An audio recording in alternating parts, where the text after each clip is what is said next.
Welcome, everybody, to the live stream. We're going to be joined by Erik Fisher in just a moment as we build this double episode. It's going to be a fairly long stream, so if you're watching it live, I really appreciate you being here. We did this last year, and I'll bring Erik on here in just a second to kind of talk about what the premise of this is. So if you're watching this, know that when Erik and I put this together for our respective podcast episodes, that you will be experiencing kind of like something here that is completely raw, unedited, all the behind the scenes, for lack of a term, how the sausage gets made kind of thing.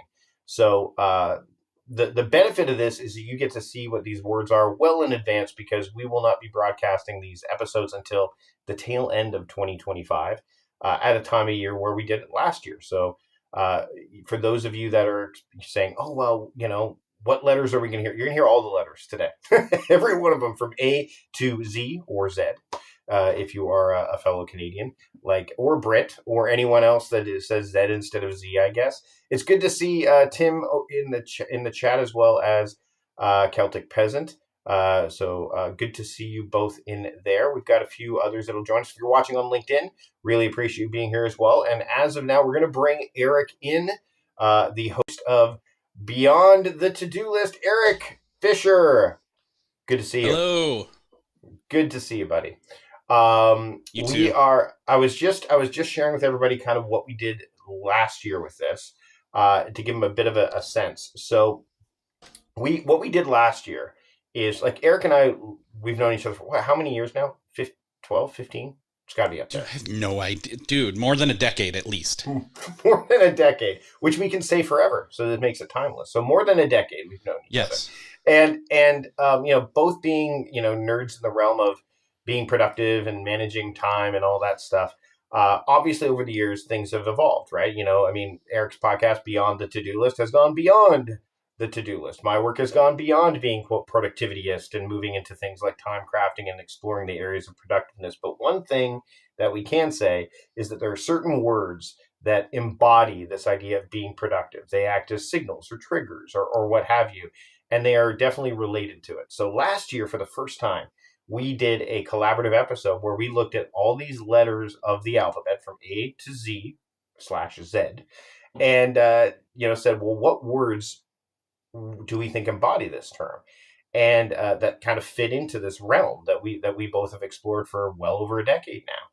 And Erik, do you want to kind of share how we built, kind of how we've come up with this? What's changed maybe in the years since, like in the last year, as we kind of get ready to kind of talk about these words themselves as we go into volume 2. Yeah, well, so one thing that I can say is I have been working non-remote in an office with a team, and that, come on, and I hit my 90 days yesterday, and I love my team.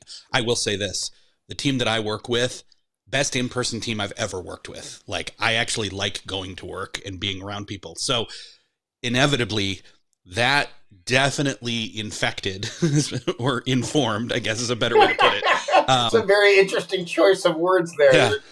Yeah. It infected my brain, but it informed my choices. Let's put it that way. Like, my looking at what I'm doing and how I'm doing it, and like being in the practice of everyday triage and productivity, and, being an input and a conduit, and delegating and being delegated to, and all of those good things that, are the in and out of, not just personal productivity, but personal productivity when it comes to working with others, definitely informed things for me. So that was the biggest major change for me. Well, and I think the other thing that as we get ready to discuss this, and Tim is being cheeky here in the chat, but he's saying, I have last year's A to Z/Z choices in front of me, so no cheating by recycling them again this time around, please. I will say that when we built this list, the words that we decided that would be in volume 1 are actually, we chose individual, so when we built this kind of PDF thing, we chose very specific words. One, so for example, if Erik chose getting things done, let's say, last year, which I don't think which we did not choose, right? GTD, I don't think was the one that we chose. And I chose something like guardrails. I know guardrails was one of the words that came up last year.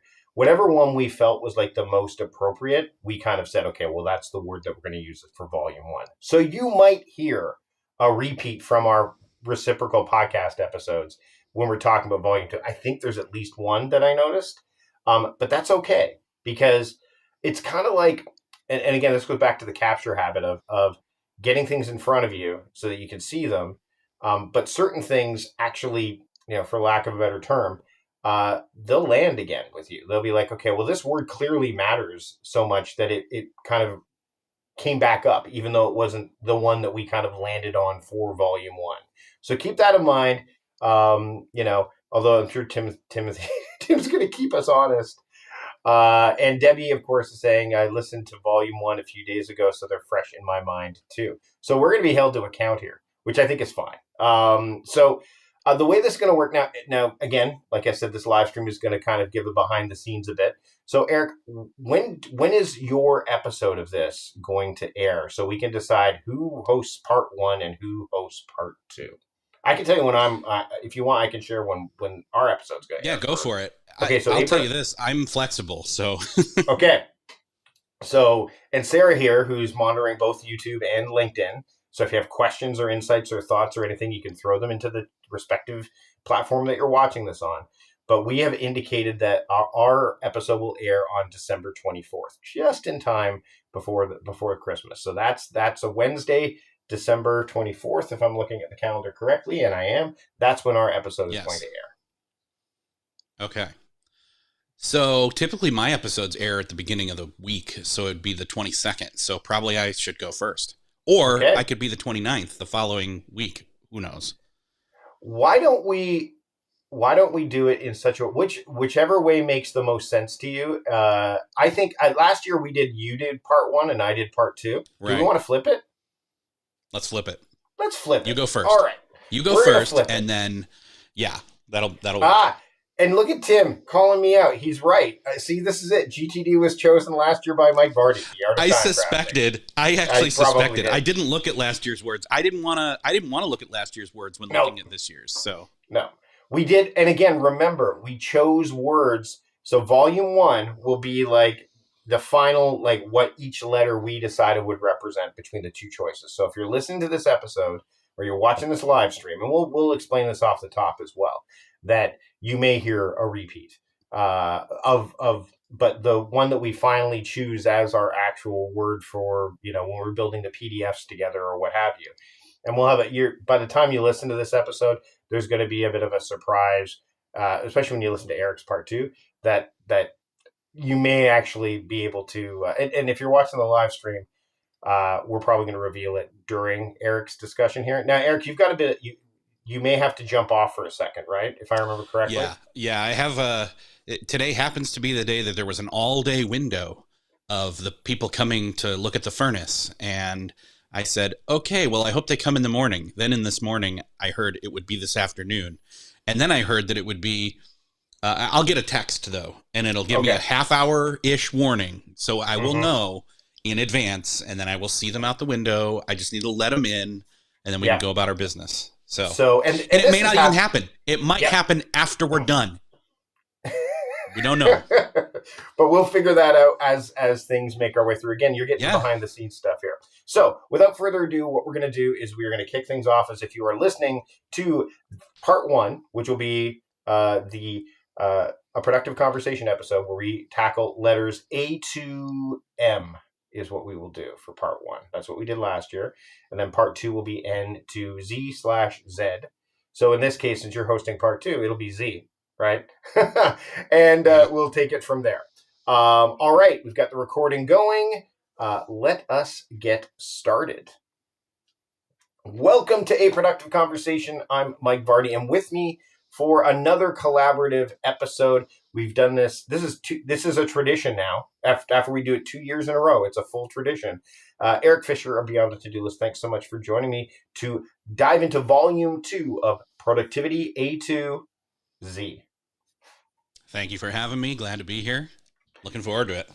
So for those that are listening to this episode and did not listen to volume 1, we are live streaming this right now, by the way. So for those, we're doing this well in advance to make sure that it's all ready for the holiday season as we wrap up 2025 and go into 2026. Last year we did a collaborative episode where we chose words for each letter of the alphabet that we felt embodied productivity, time management, and even our own evolution of what we think about when we're talking about those terms, right? So, kind of thinking about I've been listening lately to the book, Murakami's book, What I Talk About When I Talk About Running. Like, it's kind of like I'm looking at that going, yeah, this is the kind of things that we talk about when we talk about being productive or looking at your to-do list. And so what we did was we each chose a word for every letter of the alphabet. On this episode, you're going to hear from A to M, and then part 2, which will be on Beyond the To-Do List, you will hear the conclusion of the last letters of the alphabet. And again, since Erik is hosting part 2 this year, Z, because that's how he says. I'll say Z. Zed. I don't care. There, for those that have listened to and we will put volume 1 for each of our episodes in the show notes, you'll be able to hear words that we chose. We did our best to not repeat those words, but Erik, you didn't really dive into volume 1 again. Like, I didn't go back and listen to it too. No. I just kind of had, hey, here's what we chose as the primary words, but we might have some repeats, right? We might, but I think for the most part, I was surprised by how little retread there was. So yeah. So what has changed before we kind of go into the letters? What's changed between this year and last year for you, Erik? Maybe not necessarily in the words, although maybe this will inform the words that you chose. But what's changed between this year and last year? For me, I think the biggest thing, and after years of working remotely, I've worked for multiple companies and all of that, but after 11 straight years of working 100% remotely, other than going to a team on site or a conference or something, I'm pretty much daily back in an office here locally, and I love my team. And so even though today's my 3rd remote day in 90 days that I've done, I have the ability to do it, but like those first 2 and even a little bit today, I was just like, man, I kind of miss my work fam. So it definitely changes the way that I've been approaching things, because some of that in person, some of that constant movement and motion that's not 100% digital, but is also, I mean, it's definitely working in digital and in Monday and all those good tools, Slack, but there's also this in person, there's a person right next to me component. So well, it dovetails nicely into our first letter of the alphabet, which is A.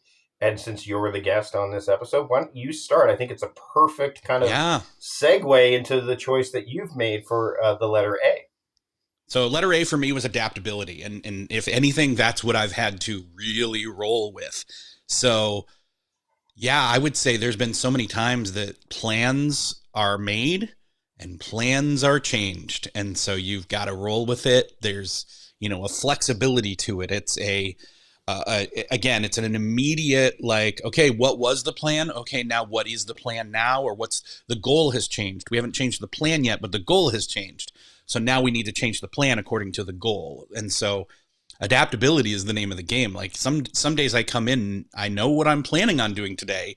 Tell me what I'm really going to be doing today.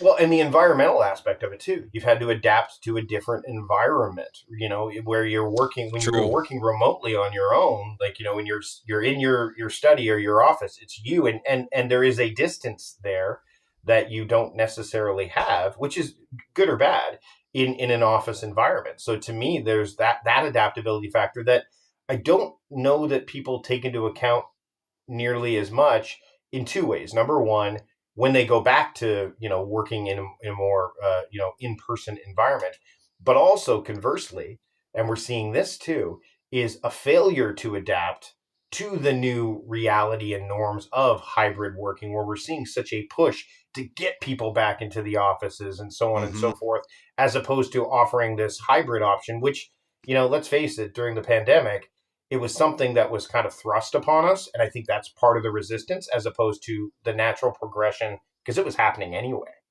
Yeah. And the weird thing for me, and this is something, I mean, within the first 2 weeks, I realized, wow, I have a lot more energy because there's people around. And it wasn't necessarily that because I'm an introvert, the people around me aren't necessarily giving me energy. In fact, I had to then figure out, oh, I'm low energy now and there's people around. So I need to I need to take a break. And I'm sure that's going to come up in later words today. It's more that I realized that I just had to be aware of my situation. But overall, again, in that first 2 weeks, my energy level was suddenly much higher. I was getting up and I was taking breaks consciously. I was walking around and I was aware of who was or wasn't going to be there that day. Like, there have been a couple times where I was like, I'm the only one here on my team for like an hour or two, and it feels weird. And back home, that would have been peaceful. So I don't know. Changes. Well, and I think this dovetails nicely into the word I chose, which is alignment, right? And the reason I chose that word, which by the way is not a word I typically use. Again, I don't like the term time management anymore because it assumes that we can manage something that we have no agency over, right? We have agency over our schedule, over our calendar, but time moves on whether we want it to or not. Also, productivity, the term itself, I think has been broken for a while, and I think that there's ways that we can. Being productive is different than productivity in a lot of ways. Alignment is one of those words that people they understand, as opposed to like a term I prefer, which is attunement, right? Because I think there's more of a holistic or harmonizing element to it. But really, still, what alignment is the idea of aligning what you intend to do with your attention, right? So how those things match up. And when you think about alignment in terms of this, the idea of when you get your wheels aligned, if you're driving a vehicle or whatever, if they're not aligned, there's friction, right? Like you may not notice it right away, but the longer you wait to get those tires aligned, you will see some. There is more friction, and you might notice it, and so on and so forth. So I think, and again, back to kind of when you're working with people in an office environment, that alignment value is just as important in an external way, right? Yeah, exactly. It again, alignment can, we can be, what's funny is we're talking about words, but words have lots of different meanings for different people too. So alignment for me is like, hey, we're all on the same page. We're all headed in the same direction. We're all, et cetera. So, and that's tough too. It's like, you almost have to have I was trying to say a word and I can't remember. Consistent check-ins. In fact, there's a specific person once a week. It's like, hey, we're going to do a check-in. And we do. Like, we'll go to the coffee shop that's attached to my work, and I get free coffee there, which is another perk. And we'll sit and we'll say, okay, check in. And we have a list and we go through it. And it's like, all right, I feel so much better now. So. Well, and I think the other thing is with both, with all these words, actually, I think today, or a good chunk of them, taking a moment, taking a beat, taking a pause to figure that out is key and it doesn't have to be very long. It just has to be enough to go, okay, are we lined up? What does this look like? And your choice for B is actually kind of an idea of a pause, right? So go ahead. Yeah. So B, I said this would come up and I didn't realize it was going to be right now. Break points. So planned pauses, like, I guess that's the thing, is part of adaptability is realizing you need these, even if it's, additional times, even if you haven't planned them, but I say plan them out. I like to order my day and say, this is my list. And okay, after that's done, I know that's going to be a point where I'm going to need to have a break point. And what's great is the weather is cooperating now. So I can, step outside, walk around the entire building. That's a good 5 to 7 minute break, and I can grab a coffee, like I said, or whatever. Sometimes it's, hey, I've got to take this back to this other person on the other end of the building. That's a break. And I find that actually one of the other things I do is I try I never return to my desk the same way I left. So keep things all, at home, it's like there's a tread path, it's always down the hall and back again. And that's a hobbit's tale. And then, but with this, it's like, break it up, change it up, do something different. And so just that extra spice of variety and intentional points of pausing, just to catch your breath, just to clear your head, go have a chat, go have a not chat. If you were already in a chat, it's flipping all the switches, in other words. Well, and break points are kind of a version of my word for B, which is boundaries, right? The idea of boundaries, which I think came up last year as well. Let's be clear. I think this is one that we have had, or guardrails. There's a version of it, right? But the idea Yeah. of boundaries, you need to have those conditions in place to help you thrive. Like you need to be able to say, this is where this stuff happens, and this is where this stuff doesn't happen. And it's a nuance thing too, which not surprisingly, we might get to in a future, maybe part 2. We'll get to that idea of nuance, but the idea of I need to have these things in place so that I can deliver my best work. And again, going back to the previous words that we've chosen, I think boundaries fits in really nicely and neatly there. And when you're working now with the team and it's a lot easier to set those boundaries when, again, you're sitting in your hybrid or remote space. But when you're in an office environment, that can be a little bit tricky. Yeah, it can be tricky, but it's navigatable. All things are navigable. Navigable. I don't know. That's not the right way to say it. But well, it's about communication, right? Like as long as you're clear, and again, yes. be deciding how far and how many you can set, I think are really, really important as well. What do we have for? Well, I mean, see again, you talked about breakpoints, and I think this is the next word that you chose, I think, is actually a version of that, or what it leads to, in a manner of speaking. Mm-hmm. Yeah, C for me was cadence. So it's being in that rhythm, that flow, kind of knowing. I like to look at it as at some points your cadence. One of the other things that I've done over the course of this new position that I've been in and being in an office is I've also been going to the YMCA in the mornings and having a dedicated time of workout time, and have lost a bunch of weight, feeling really great. That's part of my energy being up. I knew awesome. I needed to. Otherwise, if I was going to be around all these people, I just can't like sit all day. But it's also knowing, in other words, cadence is almost like pacing. It's knowing, right. Okay, I'm allowing a pace. This is my new pace for now, and knowing how long I can sustain that pace, and then changing it, and knowing when I'm downshifting. It's what gear are you in, and how long are you going to stay there, essentially. Well, and I think the other thing about cadence is that it can change, like rhythm or pacing. Like I think most people think consistency with there, but cadence takes into account those other like adaptability, the lulls, things that seasonality, the break points. Yeah, the seasonality of it all, right? And in order to make proper choices around things like you just talked about, like when do I do these things and how do I make these happen? Where do these boundaries exist? You got to have clarity. You've got to have there's that quote by Thomas Merton, clarity affords focus. And again, it goes back to this idea of pausing. So when I chose clarity as my C word, it's the idea of, hey, I need to take a beat for a moment and get clear. I've written about the idea of a clarity day before. I think that those are, you don't need to take them every week. You don't need to take them every, month, but seasonally it can make sense. And you can find these waypoints just to kind of reduce the ripples around you, to get that placid kind of surface where you can really see what's going on. And then that way you can make informed choices, which will allow you to, quote, get aligned, inform what cadence you should be following, where breakpoints need to exist, all of that stuff. So, I mean, clarity is where a lot of this stuff begins, because if you have clarity, then you can really make sure that your intentions and attention, and ultimately your time and effort and energy, all of that stuff is working together and with you rather than against you. And how do you, I talked about clarity day, like building a clarity day. When do you do that? How do you make that happen? Well, your D word, I think, is kind of an interesting way to look at it as well. Yeah. And I don't think it was this past summer. I think it was the previous summer. I have a friend who's a longtime friend, college friend, works at the university here in town. And I sat and did a 2-part episode with him all about designing, essentially those clarity days into your life. So there's an annual retreat. There's his different options were, let's see, it was like, there's a weekly, there's a day, there's a daily, there's a weekly, there's a monthly, there's a quarterly, and there's an annual.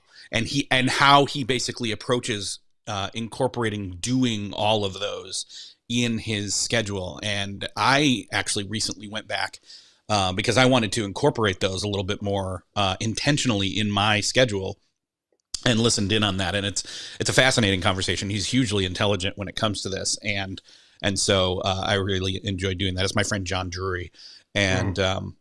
yeah, and he has a now, him being a college professor, he has a schedule that allows for additional breaks and, summer and semester breaks and all those different kinds of things a little bit more than maybe us 9 to 5ers, so to speak. But that doesn't mean it's impossible. Right. And so anyway, but designing, yeah, I really think just having that, it's the macro level, but as much as you want to zoom in. Well, and what I love about that is another word that people often throw in there, and it's not my word of choice, but default. Like people will go, well, this is how things are by default.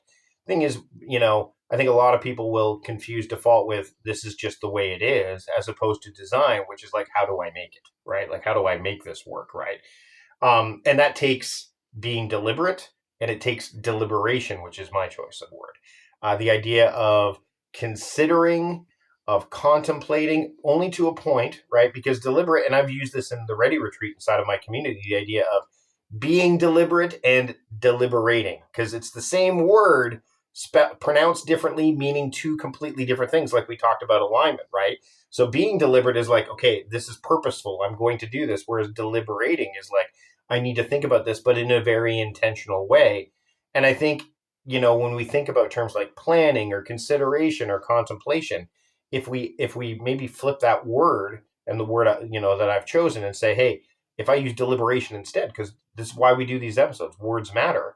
It has that double meaning of not only am I thinking about this, but I'm being very intentional about it. So it's not just this ruminating. It's more about, okay, this is going from thinking to action, and I think that that's something worth considering. For sure. For sure. Yeah. E. Let's yeah. So again, you can't really do what your word is without doing some kind of deliberation and deliberating. And being deliberate allows you to kind of figure out what to do with this E word. Actually, this is the first time I think we've got a compound word Yeah, here, but but it still you know fits what? in. I'm going to go ahead and say I've got it. It's written down as expectation setting. I don't think we need a setting per It's se. just no. It's Expectation just or expectations yeah. is good enough here. Yep. So this is one of those things where it's like, there's internal expectations. What do I expect of myself? What do others expect of me? Man, therapy right there. Like how many? What are other people's expectations of myself, and am I living up to them? And is it even aligning? Going back to a different word, does it align with? Does my expectation of what they expect of me align with their actual expectation? And if there's a chasm between the two, again, we could deliberate. Let's just Sure. keep using all the words. So often but what I've but found yeah. is when it comes to expectations is to go to another word, just like, the clarifying moments or the clarifying of it all is what it comes down to, and aligning it. Like if you're not doing that, then you're walking on eggshells, or you're walking a path without somebody, or you're unable to be intentional because you're being reactive. So Well, yeah. and I think this is one of the first words where you can clearly say that, yeah, you can't manage time. Yeah, but you can manage expectations. Conrad Thompson. I mean, I listen to wrestling podcasts still. I haven't listened for one in a while, but Conrad Thompson, who hosts a lot of wrestling shows, is like, hey, the key to life is managing expectations. He doesn't say managing time. He doesn't say managing attention, energy, any of those things that some we can and some we can't. But if you can manage expectations, that is a big thing. And actually, let's add Tim's comment here from the last one. I have a mantra of trying to ensure that things are always being done deliberately. So he's circling back to the D word rather than accidentally. You can do the right best thing accidentally, but it's better to do it deliberately. And again, it does tie in nicely to the idea of managing expectations, because this is a version of that, right? For yourself as opposed to maybe for others, because you have to manage expectations for yourself as well.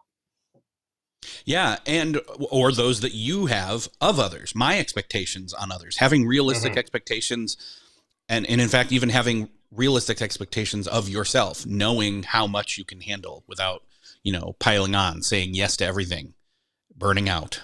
So, Yeah. yeah. Well, and that leads into my word with is equanimity, right? The idea of steadiness and motion, of having that quote harmony balance without overwhelming yourself in the process. And I think it goes beyond just this idea of being calm for calm's sakes, or kind of cultivating like emotional balance, like emotion, reason, logic, trying to figure out what that is. It's really about sustainable focus, right? And I think with equanimity, what you can do is you can get closer to that uh, evening out of quantity of work that you're checking off and producing versus the quality of work. So when I think about it that way, it's not just about balance and emotional states. It's more about, okay, I'm checking off these boxes, but what about the quality of the output? Or do these boxes really matter as much as, say, some of the ones I'm not checking off? So I think equanimity plays a role in that as well. Yeah, it definitely does. And, having that, man, it's like, it's one of those things where it's like equal and Mm-hmm. which makes me think of balance. And it's like, yeah, there's, the whole, remember we used to hear about work-life balance all the time. That was one of the biggest fallacies I think that I've ever I think people have encountered. finally dropped. I think people have I finally think there's, decided to drop off the work yeah, life stuff and just say balance. I think it's yeah, becoming it's more just balance. commonplace. It's Yeah. just life. It's just balance of your life. Well, And again, there is no such thing, because balance means you're swaying back and forth, and that's okay. right. Well, I think the Acknowledge other it. thing. Yeah. Well, I think the other thing is that it's understood. excuse me. That balance isn't 50-50, right? Like in that instance, Right. right? Right. Exactly. And I mean, it's if you've ever watched a TikTok video where people are trying to like slide something in right in between, they're like 93% and not 100%. Like, so that is a form of balance, because 7% is not this way. Like, so it's we're not talking about like 50-50. And I think with, as opposed to being equality versus equanimity, I think that adds that, again, the word nuance to it, where it's like you can't. It's the difference between trying to do things, exactly equal to the microsecond, to the micro time increment, versus the week, where it's like, okay, when you're going with a wider swath of time, I think equanimity has a greater chance to take hold as opposed to the day to day. And Tim's bringing this up, this idea of, and I do like this idea here, I'll put it in is this idea of, dynamic balance. I think that is a good way to kind of look at it. And I think the other thing is as we kind of go through all of this, one of the ways that you can get things like clarity, expectations, equanimity, all of this stuff is through the word that you've got for the letter F. Yeah, and actually, it continues the thought on this topic, because my F word, whoops, is follow through, and to me, it kind of continues this thought of when you I forget who it was I was talking with. I think it might have been and I'm blanking on her name, but she's the founder of the Whole 30, and she was Oh, on earlier this year. Michelle. I can't remember her last name either, but Yeah, she's got the first name right. And I think it was also Laura Vanderkam. It was a combination of like a 1-2 punch of talking to the two of them, and it was essentially all about consistency. Like, well, you get to say what consistent is. You get to say, what the not breaking the chain is in this instance. So one of them or both of them gave this example of essentially follow through for them, doing what you say you're going to do. And what consistency is in that is they gave the example of having family dinner. Well, it wasn't going to ever work to be every single night that worked, but it was like, well, how many nights a week does it have to happen in order for you to consider it successful, for you to consider it consistent? And due to people's schedules being different, and somebody had to practice or somebody had to work or whatever, it turned out it was 3 or 4 nights. That's not 7, but it's consistent. If you call it consistent, it's following through if you say that's enough. So I loved that concept, and I thought, no, you know what? Letting go of the guilt of saying we have to do it every, all 7 nights, or it's not, Yeah. it's not realistic. So I grabbed onto that in my head, and I've been with it ever since in terms of follow through. It's like, no, you know what? How much is consistent? Yeah. You name it. And you get to decide on that. And I mean, the thing about what you were kind of pushing back against, this is finally the first word where people might go, oh, but this is a bad word. but it's not, because it's a signal. And my F word is friction. Hmm. Friction is a signal. Friction is, you're going to face friction. You are going to face it, whether it's this idea of breaking the chain that you have in your head of like, oh, I've got to block it off every single day, or external bottleneck that you can't. And I can tell you right now, as I'm going through the publication process of my next book, friction isn't, I am my own source of friction in some respects, but also I have to keep in mind that I'm not the only, not everyone's stopping to work on my book. There are other books that they are working on and other elements. So I have to, give them enough time to do what they need to do. And that is a form of friction, right? So how do you deal with friction? What are these signals that you need to pay attention to? And again, it's easier to kind of notice friction points when you take a beat and you stop in that moment and go, okay, how do I deal with this friction? A good example is what we're doing right now. I have a clock. I'm looking at it. We definitely want to make sure we fit in. We're recording this live to do both our episodes back to back. I know that, we want to make sure that we get to the letter M before we're done here. I'm like, okay, well, we got to keep that pace, that cadence going. That is a form of friction. So you need to work with friction in some instances. You can't necessarily eliminate it, which I think is a fallacy, that another F word there, that people try to do. Oh, I've got to remove all friction. Like, no.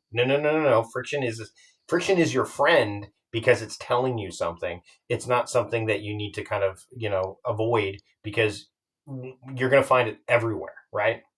Mm-hmm. Mm-hmm.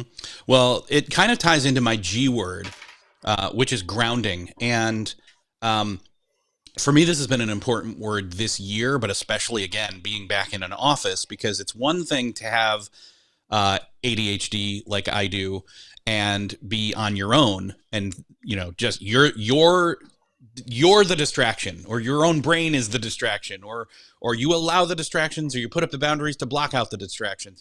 But it's another when you have to contend with everybody else possibly being a distraction.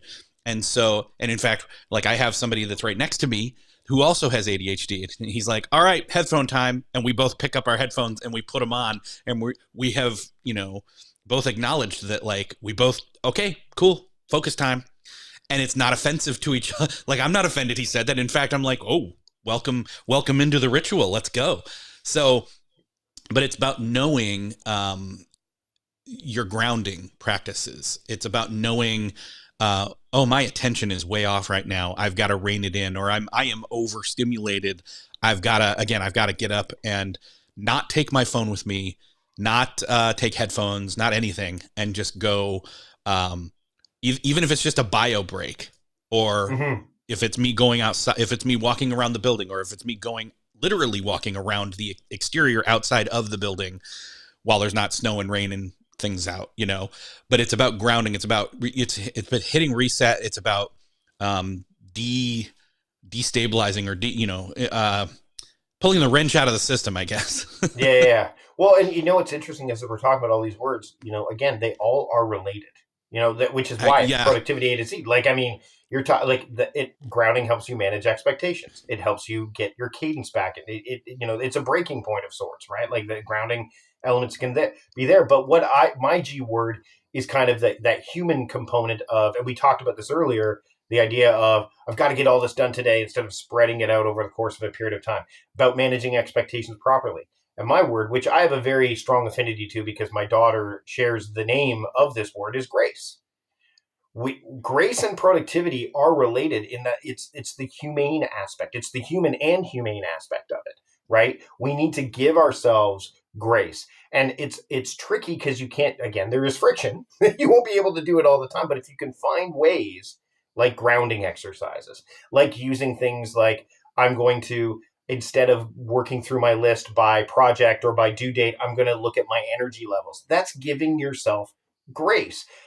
Communicating, follow through, all of these things are elements of you saying, I'm going to take all of this mechanical aspect of, quote, getting things done and being productive, and add my own human component to it. So that way, as I'm making my way through, I'm not just doing things in a mechanical way, I'm doing things in a meaningful way. And I think that this is something that gets lost, especially when you're working in a 9 to 5 corporate environment where grace may not necessarily be something that you see at that higher level. You need to bring that to it, and it can be challenging to do that, but I think it's really important because at the end of the day, it's, as much as we're getting assistance from things like, AI and things of that nature, there are still humans behind it, and grace is one of those key elements. And somebody on LinkedIn, by the way, is bringing up your word. It's hard to realize. It's Ukar, and I don't want to mispronounce your name, but sometimes it's hard to realize that I need grounding, and that's an example of giving yourself grace too. So I mean, there's a nice dovetailing and kind of simpatical relationship between those two words. Which we've seen having that awareness. We've seen through all of them, and I'm going to pass it over to you now for the letter H. Although I could have used your H word to say that. Sure. We could handoff is my word. This one, man, so my role, I haven't said what it is, but I am officially in marketing, and I am a marketing coordinator. And so, which again, you were like, wait, it has nothing to do with productivity. No, but I practice it all the time. What's funny is like, I am like a hub. Like, I am a human hub. I receive and let things pass through me, and I hand them off to the right person. I'm directing people. I'm delegating. I'm receiving. I am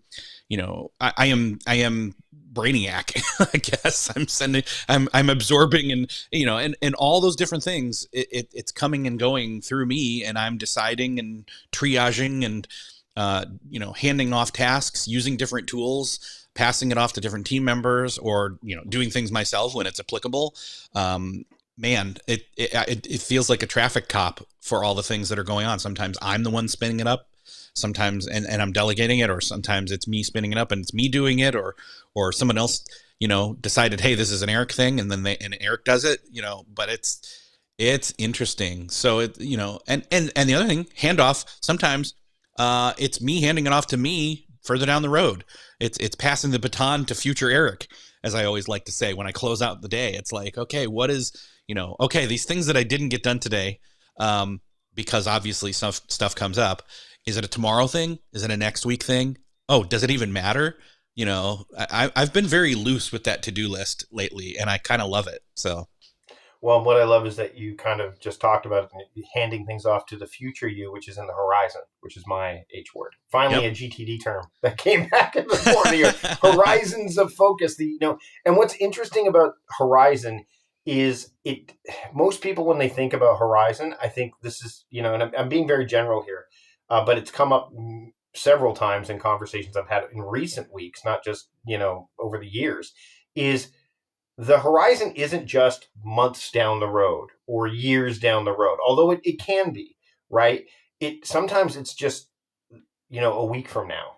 Sometimes it's just, two weeks from now. Like, I think that when you're driving, right, I'll bring that up, you're looking down the road. You have to, your vision, you have to be able to bring it close and push it out further. And that makes your driving experience so much better, because you're seeing there's a car turning up ahead. I need to pay attention. Or those lights are stopping, or what have you. You need to be able to do that. But when in classic GTD parlance, we used to say polishing the runway, people weren't getting up to the 10,000, 20,000, 30,000, 40,000 feet. So the horizon is vast and long.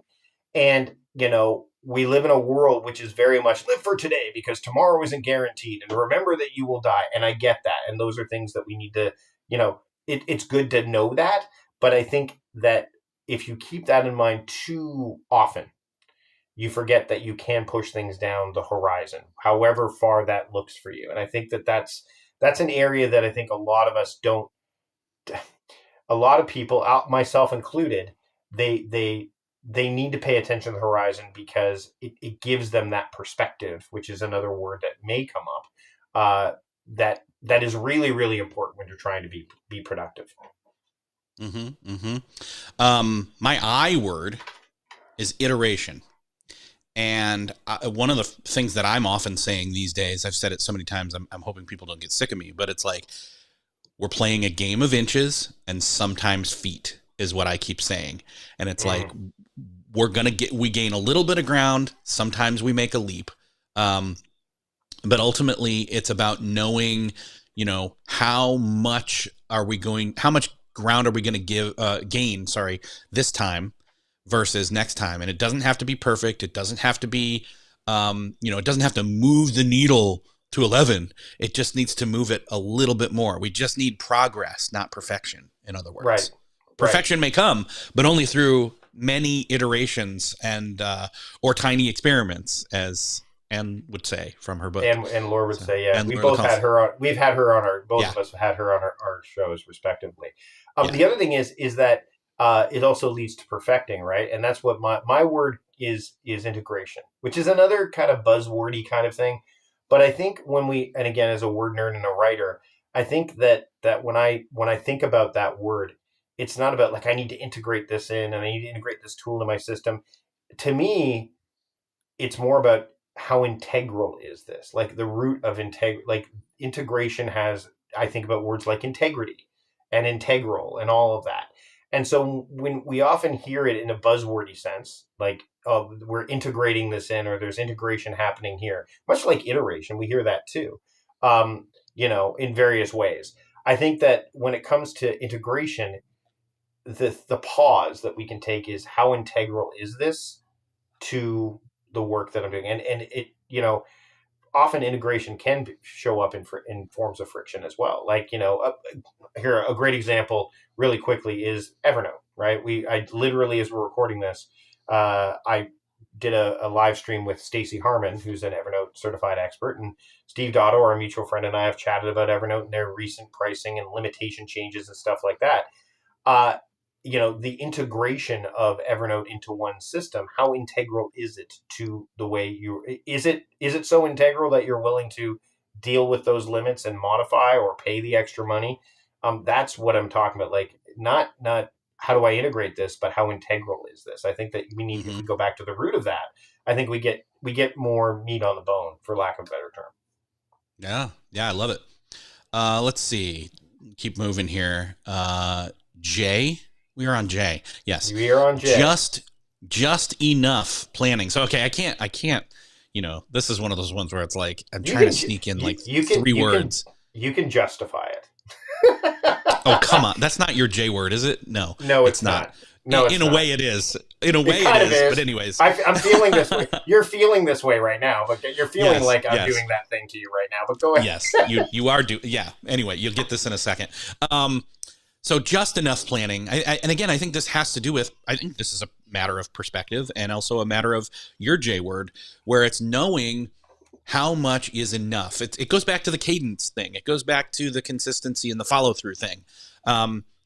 It's about thinking enough, but not overthinking. It's about planning enough, but not over planning. It's about adaptability. Like, I could throw out all the words. This is what happens when we get further into this process. We start throwing them all out because they're all connected. But again, just enough planning is, hey, look, sometimes you've got to get enough done right now, just enough. So it's about, it's essentially the planning version of triage. So it's how much, it's what needs to happen right this second. Okay, how much needs to be planned enough for this to happen right this second? Great, cool, good, go. I'm going to put this up on the screen. By the way, that was okay. What? We're going to get to my J word in a second. I get it. For a second, I was feeling really insert word here. Which is what the word that I'm going to share here in a minute can do to people, but I'm going to offer a variance to it. So Tim O'Hare put in the chat, which I love, is integrality a word or integralness? I would bet integralness probably is. It's probably just one that people don't use anymore, like productiveness being a word that preceded productivity. But I don't want you to feel judged here, Eric, and my word is judgment. And it's interesting because choosing, instead of words, we're really choosing phrases in some instances too, right?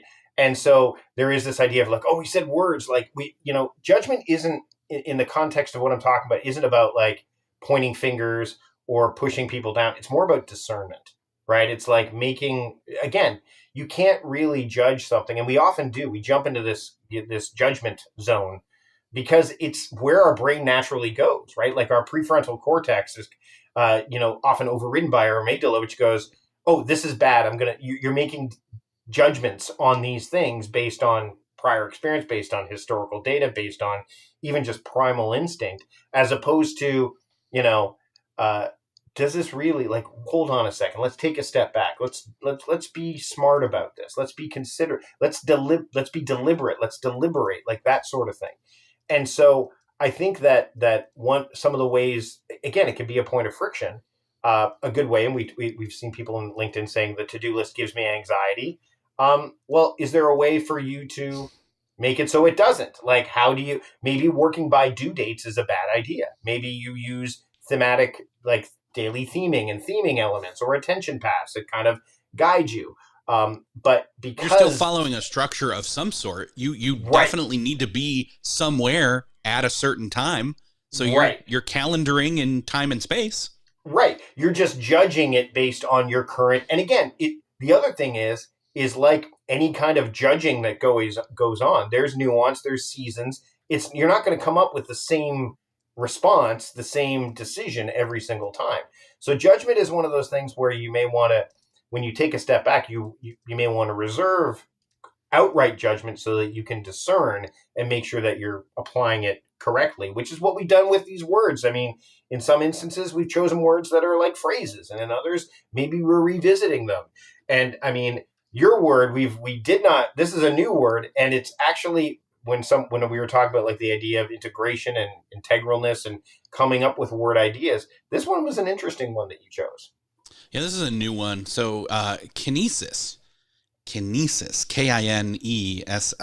Use it in a sentence. Okay, I will.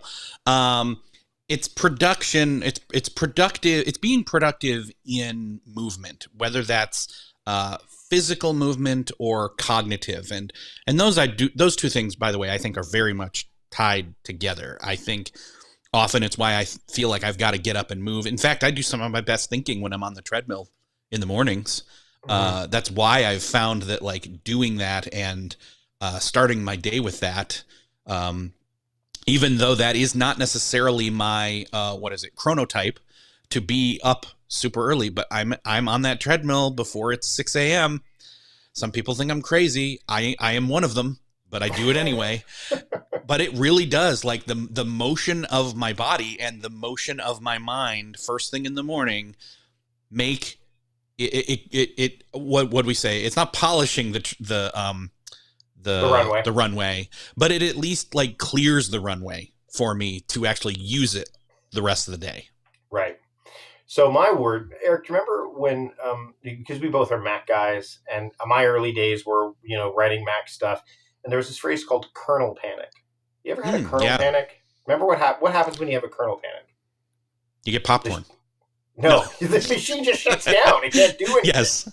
And so why is kernel my word? Well, kernel is kind of like the central idea, the central thing that you must protect. It's the thing that if you're working on a project, you've got an idea, you've got a concept or whatever, it's the core element that cannot be compromised, right? So to me, when you think of, like, and a kernel can be, like you said, very small, right? But it is the central thing. There's going to be that first, for lack of a term, popcorn kernel that's going to pop. And it's the signal that everything else is going to pop afterwards, right? If you're ever popping popcorn on the stove, speaking of my friend Steve Dotto, he said, hey, you got to get one of these popcorn things you can do on the stove, which we absolutely love. You put in, what does it say to do? Put in a couple of kernels, put in one kernel. And when it pops, add the rest. That's when you know you need to start spinning. So the idea of the kernel here is it's like the central idea that's worth protecting. And you have to figure out, again, what is it? You may be able to make that judgment call right out of the gate, but you'll need some clarity. You'll need that kind of stuff. You'll need to deliberate on it. But once you've got it, the rest kind of becomes clearer, for lack of a better term. So if you are working from, and so in the context of time crafting, the kernel would be your certainties. Hey, what does my schedule look like? Okay, I'm going to work backwards from that. That's the kernel. So when you think about it in those terms, it is really, it's the essential, the important, the crucial, and then you work out from there. The chat is all making me hungry about popcorn now by adding butter. Yeah, fair point. We don't have a lot of your word left before we wrap up this episode. We got 2 letters. So what is your L word? Let's go. So my L word is leeway. So this is something that it kind of fits in with some of the other things we were talking about with design, with cadence, with breakpoints. It's putting or keeping, I should say, maybe space in your schedule so that you're not overloading. You're not. And again, I mentioned my to-do list, and I mentioned being more flexible with it. This is what I kind of mean by that: is I'm not putting too many things or scheduling too many meetings, because I know there's going to be a natural encroachment on my time and energy and space and everything else every day anyway. Yes, Tim O'Hare says buffer. That's exactly it. I'm keeping that in my my daily schedule and even my weekly schedule for the sake of sanity.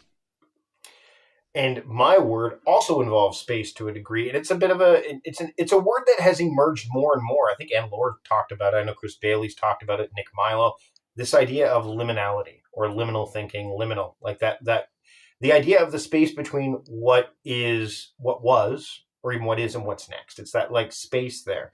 So it's interesting. We have a group coaching cohort that's just wrapping up as we're recording this, and we'll do another one in the spring called Maximize Your Minutes. And one of the presenters talked about like the space in between, like needing transitions to move from one thing to the other, and understanding that these rituals, not routines, because rituals for them is a more meaningful term, and it's more meaningful than say mechanical, like a routine. But liminality is like for lack of a term, it's this threshold where where transitions happen. So in this instance, they're being more deliberate about it, more intentional, but often liminality is quietly happening, but it's still powerful, right? Like time theming is an example of that, especially once you've got it happening consistently. Okay, like it just naturally happens, and you may already be doing that without. That's why a lot of people will say to me like, "Oh, I'm already doing horizontal theming, or already theming my days." Yeah, because it's a natural thing that we do. So the kind of the spaces between like tasks, seasons, episodes, because we're getting close to wrapping this one up, that's where there's ground, and it's really fertile ground for things like clarity, creativity, recalibrating, grounding, like you talked about, Mm-hmm. right? So Yes. it's a term that I think you're going to see more and more of as the thinking element of productiveness and being productive kind of still continues to take hold, especially with so much vying for our attention. You may hear this word, you may have already seen this word pop up a lot. Yeah. Yeah. My M word, as I wrap up this episode, is mapping. And again, I refer to my role in my day job. I'm a marketing coordinator, and by the way, I did do the etymology of the word coordinator, and it has to do with connecting and collecting different pieces of information, making different things happen with that. I almost said your word, sorry. And then anyway, but point is, it has to do with priorities, and in mapping them and keeping an eye on them, keeping tabs on them, but not in a hawk-like way, but in a loose way. It's like, well, if I know what the priorities are, and I know that we've got this major project that comes in, and it's got multiple components and many different individual tasks, and it's got to have multiple people involved on it. And yet I know there's also another big project, and it's like, well, wait, we've got 5 big projects right now. Well, which one's the priority? And it's about mapping those and kind of checking in with the people in authority as to, okay, well, if this happens, or if this is the priority, then it means while that's being worked on, nothing else is getting worked on, because we got to move that one forward quickly. So it's just about mapping. It's about, what's the map game everybody plays? I don't play it. Not Risk. Risk. It is Risk. It is Risk. It's almost like it's almost like a game of Risk, where it's like, okay, I'm looking at the whole board here, and I'm making sure that. But again, I said I don't play it, but it's what it makes me think of. Monopoly. That's a better way. It's like, which properties do I really want? But I think there's a strategy behind it. It also lends itself back to the B word of boundaries, right? Like, I mean, like all of our words have meaning that are tethered to one another in some way, shape, or form. Which, by the way, my M word is meaning making. It's a nice compound word, and yes, it is one of those things where I think when you have this idea of meaning making, it is that layer, right?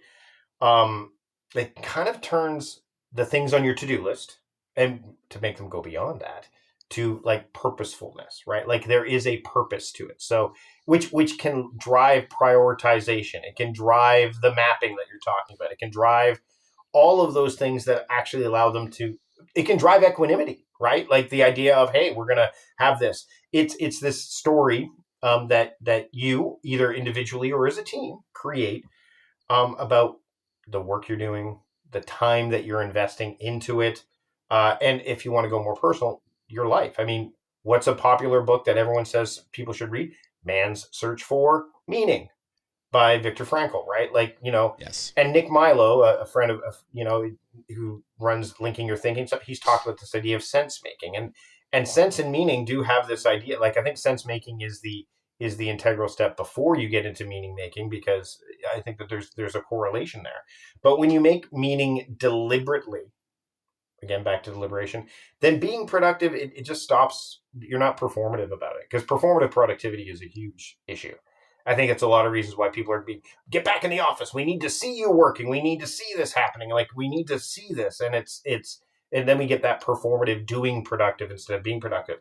And then all of a sudden with meaning making, it gets more deeply personal. It is actually the idea of being productive. So we're done A to M. And Yeah. we kept a good cadence going. We kept our boundaries where we needed to. We picked things up as we needed to. And so we're going to come back with part 2, which you'll listen to on Beyond the To-Do List, which Erik will be hosting, of course, because it's his podcast. But before we wrap up, Erik, where can people keep up with what you've got going on? And all the stuff. I mean, things have changed in the last year, so let's hear where people can keep up with what you've got going on. Best place is to head on over to beyondthetodolist.com. That's where the show is. That's where you can find me. That's where you can find my conversations. From there, you can see any kind of social links, I guess. Man, one of the things I love is that my job does not involve doing social media of any kind. I have backseated that so far in my life, and I feel the most healthy I ever have with it. And it's so limited right now. I don't even have any on my phone, and it feels amazing. Well, you're going to share this episode. You'll do that. Yes. Right? Yes. Yes, I will. Thanks to everybody for being here. That's different. That's different. Yeah, fair. Hope you'll join us for part 2. Until then, we'll see you later. All right. So we are going to go into part 2 right now. So don't leave, because Erik's going to host his version. We are keeping up with a good pace. We've got 57 minutes left, I think, to make it work. So, Erik, I'm going to toss things over to you. By the way, Blake Stratton, Good to see you. Blake is commenting in LinkedIn. So many other things. So stick around. We're not done yet if you're here on the live stream. And Erik, I'll LinkedIn's one of the ones I will use. There you go. There you go. So before we get started, I will call out, I got my text. So the person that is coming will be here within 10 to 30 minutes. So whatever that means. So let's just jump in. When I see them show up, you can talk, and then I'll edit it out of the episode, and we'll be all good. Yep, you've got the reins. All right, here we go. All right. Well, if you're just joining us in Media Res, then you know that hopefully you've already listened to what did we do? A through M of A through Z, Productivity A through Z, over on Mike's show. Mike is Mike Vardy, is who I'm saying he is. And it also is, in fact, who he is. Welcome to Beyond the To-Do List, Mike. Erik, it's great to be back. Thanks again for agreeing to do this. This has now become an annual tradition. Yes, and I think we're going to stick with it. So we've gone through A through M, so we're going to start going through N through Z, whatever you want to call it, or as I like to refer to M through Z, or N through Z, Nopquart Tuvwiz, or something like that. So why don't you start this time? What is your N word? Well, the way you pronounce that, it would be different than the way I would pronounce it. But that's what nuance. It was off the cuff. That's what nuance is all about, right? We alluded to nuance in my episode, part 1. Nuance is such a powerful, interesting word because it is something that people fight against like crazy in this world of absolutes that we so desperately try to make happen. And the problem is nothing is black or white. There's shades of gray, right? Like we talked about equanimity in the previous episode. We've talked about balance and previous versions of this. This idea of nuance, I think, cannot be lost when we're trying to be productive. It resists the pull of absolutes, which, and I wrote in my book, The Productivity Diet, about the pitfalls of absolutes. There's middle ground, right?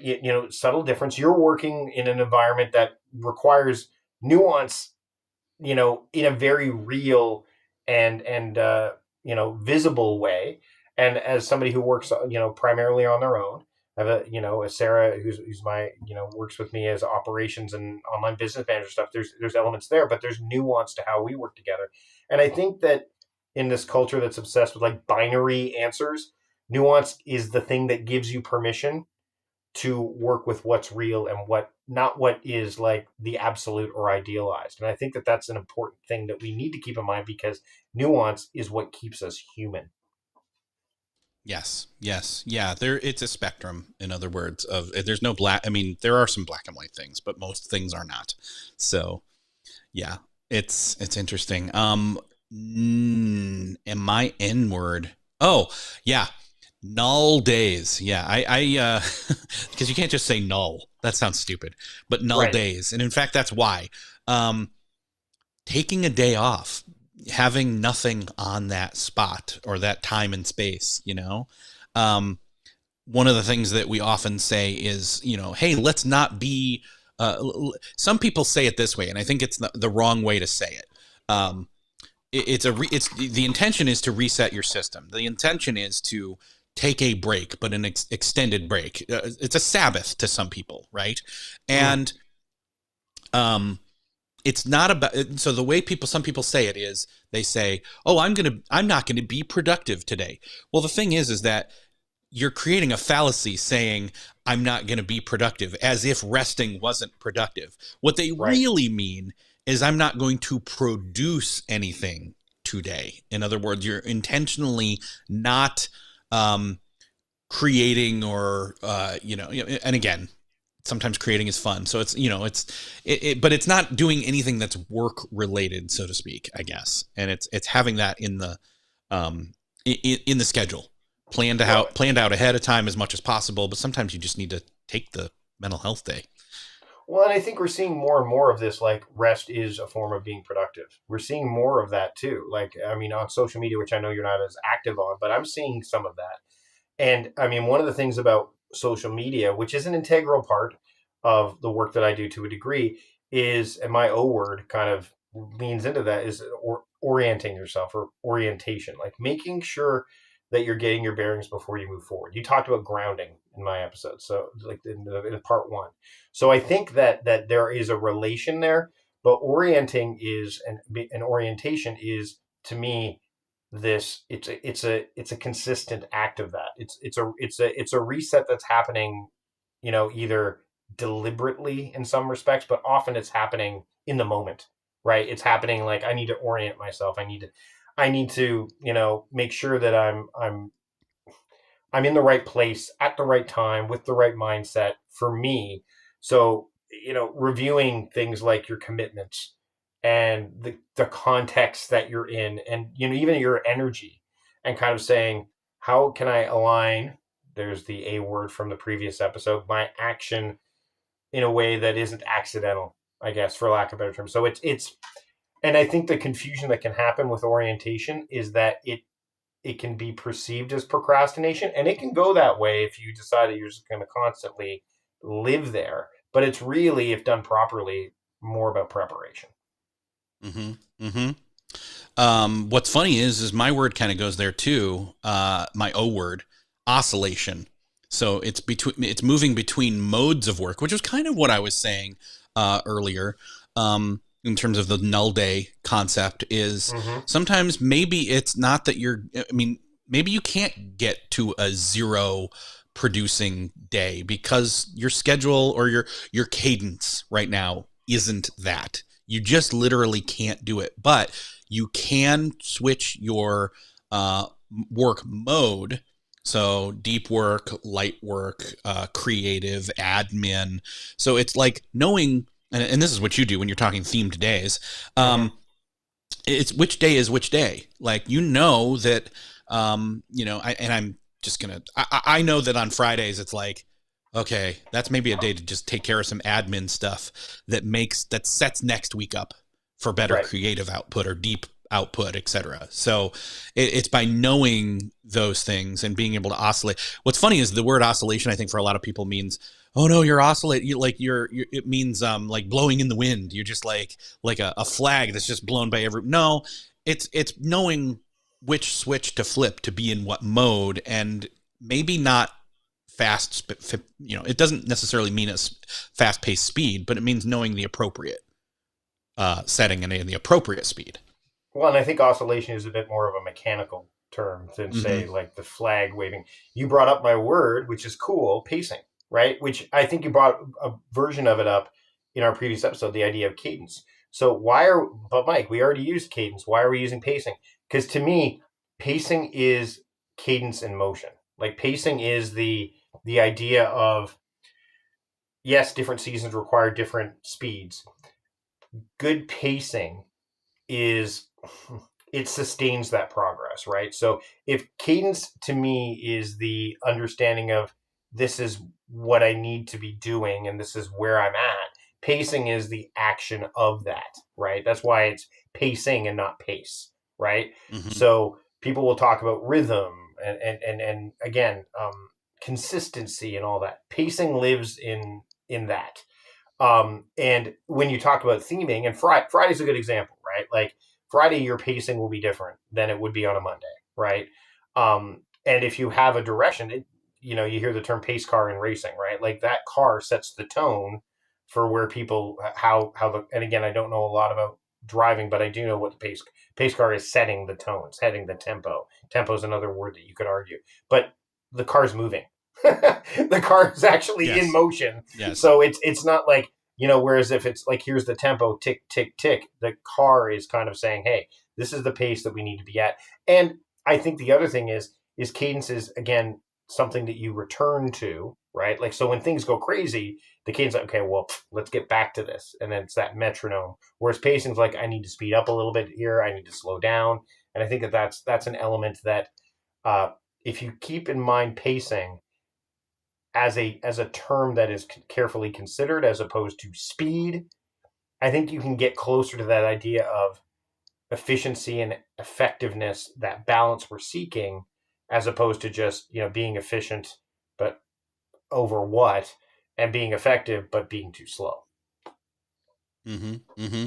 Well, and that leads into my P word, which is presence. So being fully engaged with whatever moment you're in. If you're doing all the things, if you're doing all the words that we've talked Yep. about so far, then you can be present in this moment. Like, I'm talking with you and I'm talking with those that are listening, obviously. Um, I am fully engaged and present. Obviously, at some point in the near future, um, that may not happen, but at some point, but it means that I'm right now. I'm fully present. And again, as this is one of the struggles with ADHD. It's like I'm present in the past and the future and the present at the same time. Sometimes, in fact, I'm going to share this. Like, I have been doing some counseling stuff, and my person basically said, well, the way you can look at it is, it's like a baseball game. You can be when it comes to your thoughts, you can be the spectator, the person in the stands. You can be the narrator, so the person that's calling, that's calling the plays and all that kind of stuff up in the booth, or over the radio. Or you can be the actual baseball player. You can be the player on the field. And my issue is with ADHD is, what if I'm all three at the same time? I feel like I'm doing all three of those roles at the same time, and that's not being present.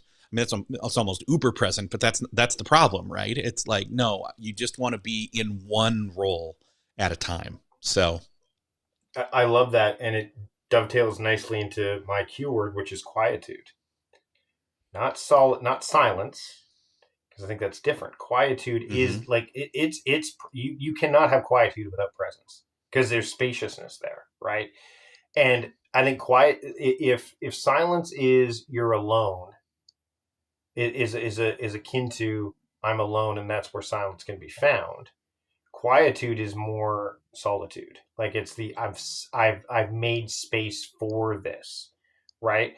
I think in elements of maybe stillness is probably the kind of the bridge between quietude and silence, right? So, but there's something about, you know, the concept of a mental or physical stillness. So that is where I'm getting it, where ideas can settle, presence is there, things, clarity kind of can exist, right? Because quietude allows clarity to exist and even thrive, and then focus can kind of go deeper, right? And I think this is actually an interesting. So we're doing a live stream of this right now on my YouTube channel, which you can watch. We'll link to it. I guess you'll link to it in the show notes, right? But we have Uli who's asking, do you meditate to get to that state easier? I would say whether it's quietude or whether it's presence, meditation can help. But and you shared this. I'm doing some CBT therapy myself. Like CBT therapy is like saying ATM machine. So I'm Yes. cognitive behavioral therapy stuff myself, and there is some stuff that's akin to the work that I do with time crafting. And the thing about meditation that I think, I'll go off a little bit here, is that people think that meditation is about getting rid of all the thoughts and having complete silence and quiet and all that stuff. That's one fallacy, which is not true. I mean, the fact that you are getting those thoughts is mindfulness, is meditation. Letting them go, you get better at it the more that you do meditation. But I think the other thing is that meditation is not a box to check off. It's a practice. So Mm-hmm. you can't win meditation.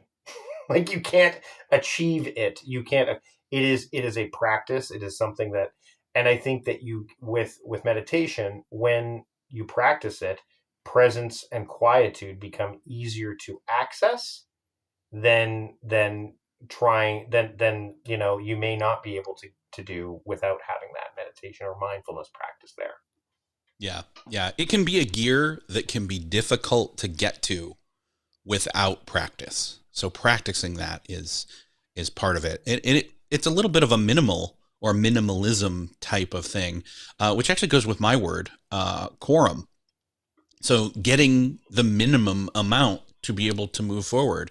Again, one of those things is like you can get stuck in what my friend Jeff C calls vapor lock, because you don't have enough information, or you feel like you will never have enough information. So you never do anything. You act on nothing.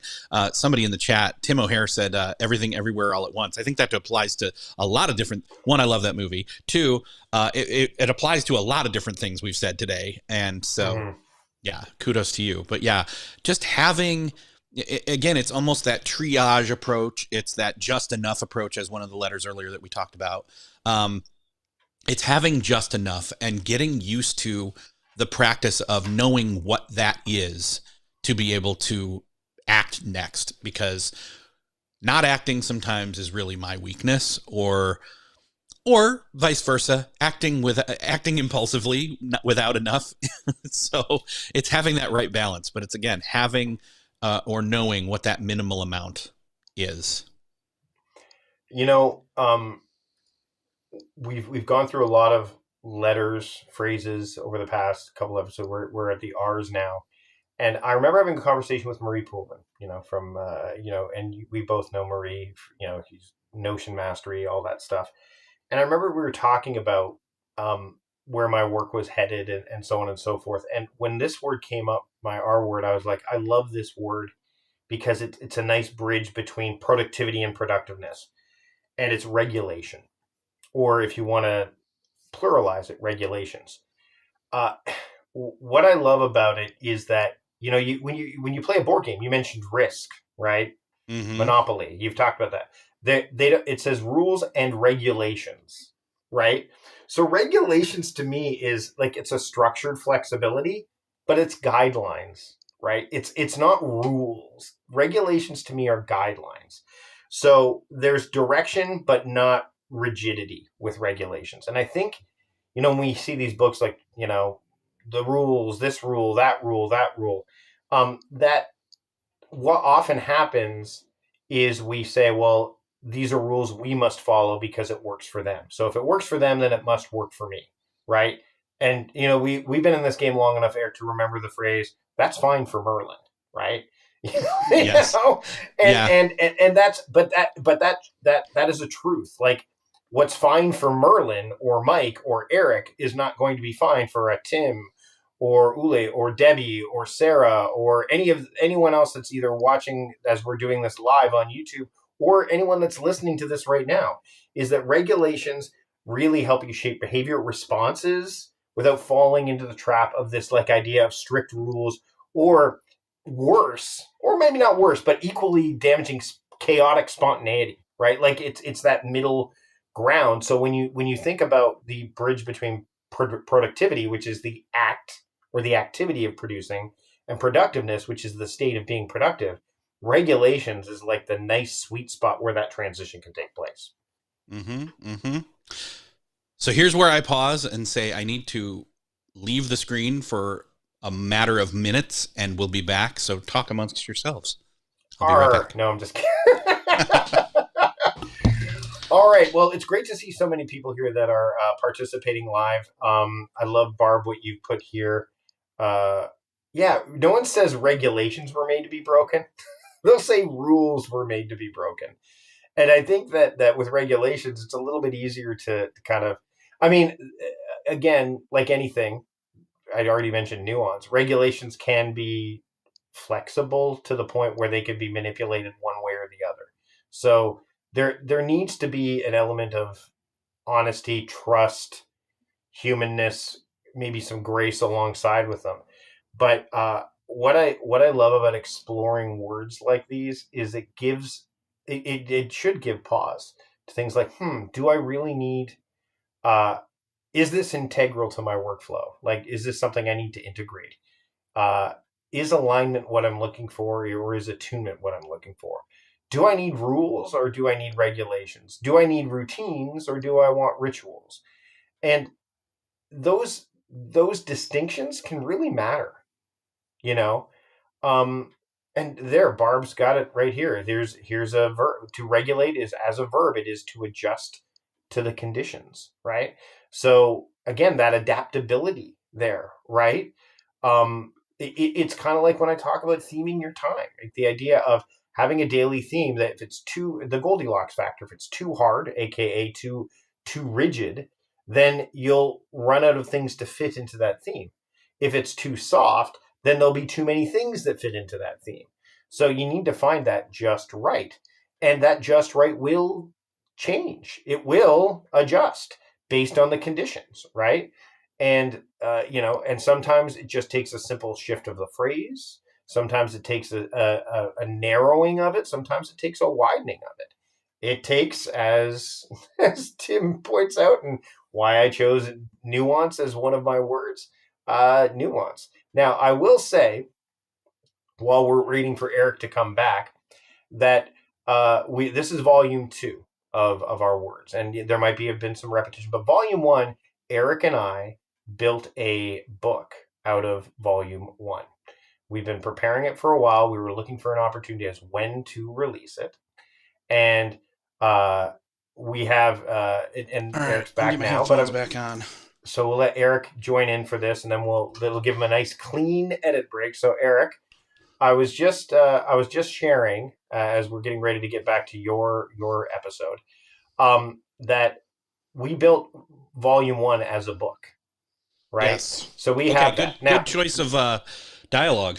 Yes. There. So what we've been waiting a while to, how do we release this? When are we going to release this? And by the way, when we started doing this, Eric's situation was different.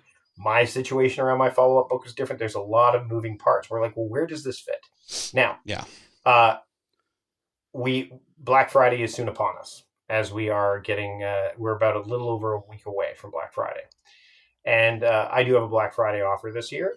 And it is a program that Eric probably remembers me doing. And I know many of you that are watching this that are part of my Time Crafting Trust Premium community or have been in my audits for a while, they remember a program called the 12 Days of Time Crafting, which we had a few years ago, where people would unwrap a gift every day starting December 26th to January 6th, because those are actually the 12 days of Christmas.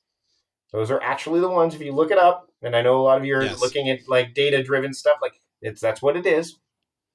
So starting December 26th, you would get gift 1, then gift 2, gift 3, gift 4. One of the gifts for this year's 12 days of time crafting, because that is one of the Black Friday offers. We have another one that you'll if you're on my email list, then you'll hear about that, but we'll also talk about it on social at some point. One of the gifts is going to be Productivity A to Z, the book, volume 1. So out of the 12 gifts, one of them, you now know what it is. I'm not going to tell you when it's being released, on what 12 days it's going to be released, but it is one of them. I'll share real quick before we get back. As it has always been, the 12 Days of Time Crafting program is a $12 program. So it's $12, 12 gifts, only available during it's available during the Black Friday offer, where you will get 30 days of Time Crafting Trust Premium.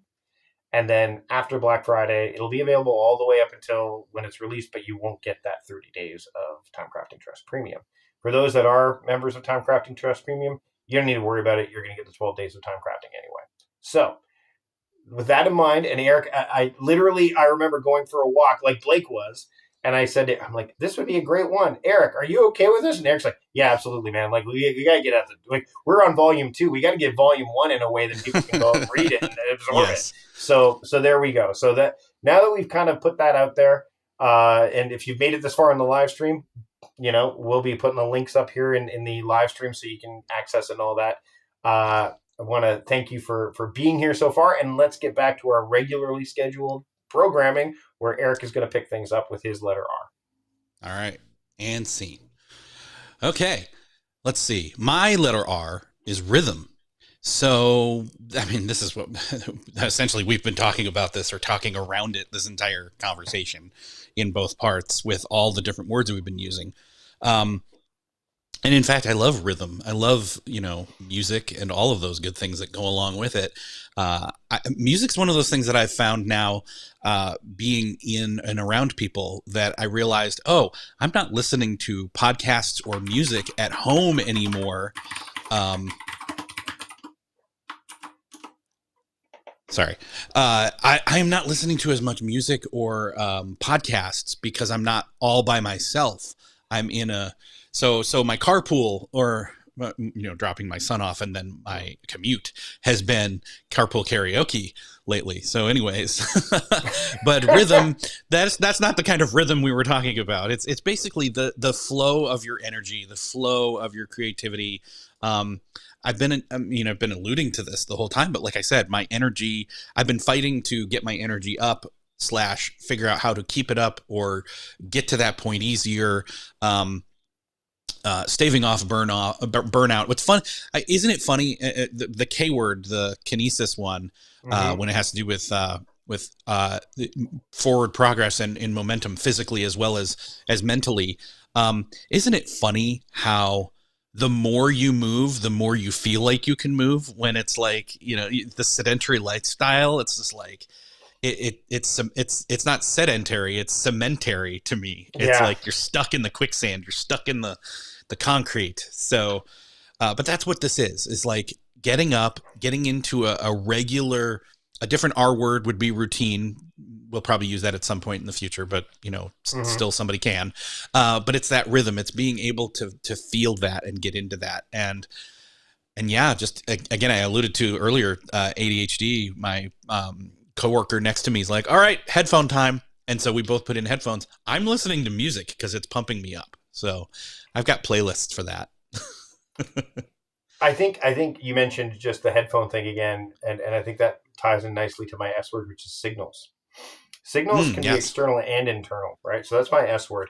What I like about signals is they can be very overt and they can be quiet. They can be yours personally, or they can be, we talked about expectations in the previous episode. They can be externally, kind of spoken or announced so that people know, like you're talking about, like I'm putting the headphones on and therefore that's what this means.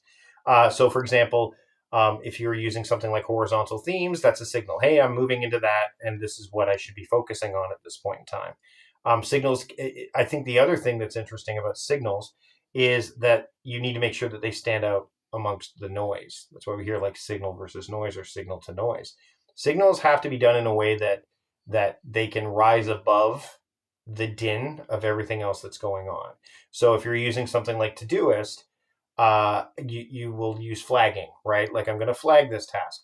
Well, what does that flag mean, right? Like, you need to have that understanding of what that is. If the red flag means urgent, then that's a signal, right? If it's a red flag with a time on it, it means it's urgent and it needs to go, it needs to happen by this time, right? Conversely, signals above noise need to be things like, for example, if my wife was to text me right now, her vibration is very different than the generic vibration I would get from anybody else. Same thing with my daughter, same thing with my son. I only have those three as signals. Everybody else is just a static, normal ringtone, or, well, not ringtone, but vibration tone in this instance. So that way, if I can delineate, clearly understand, oh, this is from my son, this is from my daughter, this is from my wife, as opposed to, no offense, Eric's texting me, I'm like, okay, well, I don't know who that is, so I don't need to answer it right now. So signals are things that, again, they can be things that you have internally aligned, but also externally. And it's important that when you recognize that there's noise that's overriding a signal that you want to have, show up, that you pause, take a break, have a break point, ground yourself, and then come up with something that will make that signal rise above the noise. Mm-hmm. Mm-hmm. My S word is scaffolding. So one of the things, I mean, again, I've talked a lot about how this year has been different. There's been different things going on. One of the things for me, building new habits, in other words, you want to have temporary structure in place that's going to support you, but you don't want it to be there, forever, so to speak, or you don't need it there forever. So I'm trying to think of what an example would be. I think part of it was me setting kind of a, like an early bedtime. And actually, in fact, the whole time change thing, which I'm not friendly with whatsoever. But it's leaning into that. It was me doing it before that was going to happen. It was me, going to bed early and, putting things in place. But ultimately it's getting things in a place where you can do something about it, with less struggle, so to speak. Yeah, I'm trying to think. I don't have a concrete example to give, but I think, anytime you're starting something new, it's like it's putting things in place that maybe aren't permanent in order to get that permanence of a habit in place.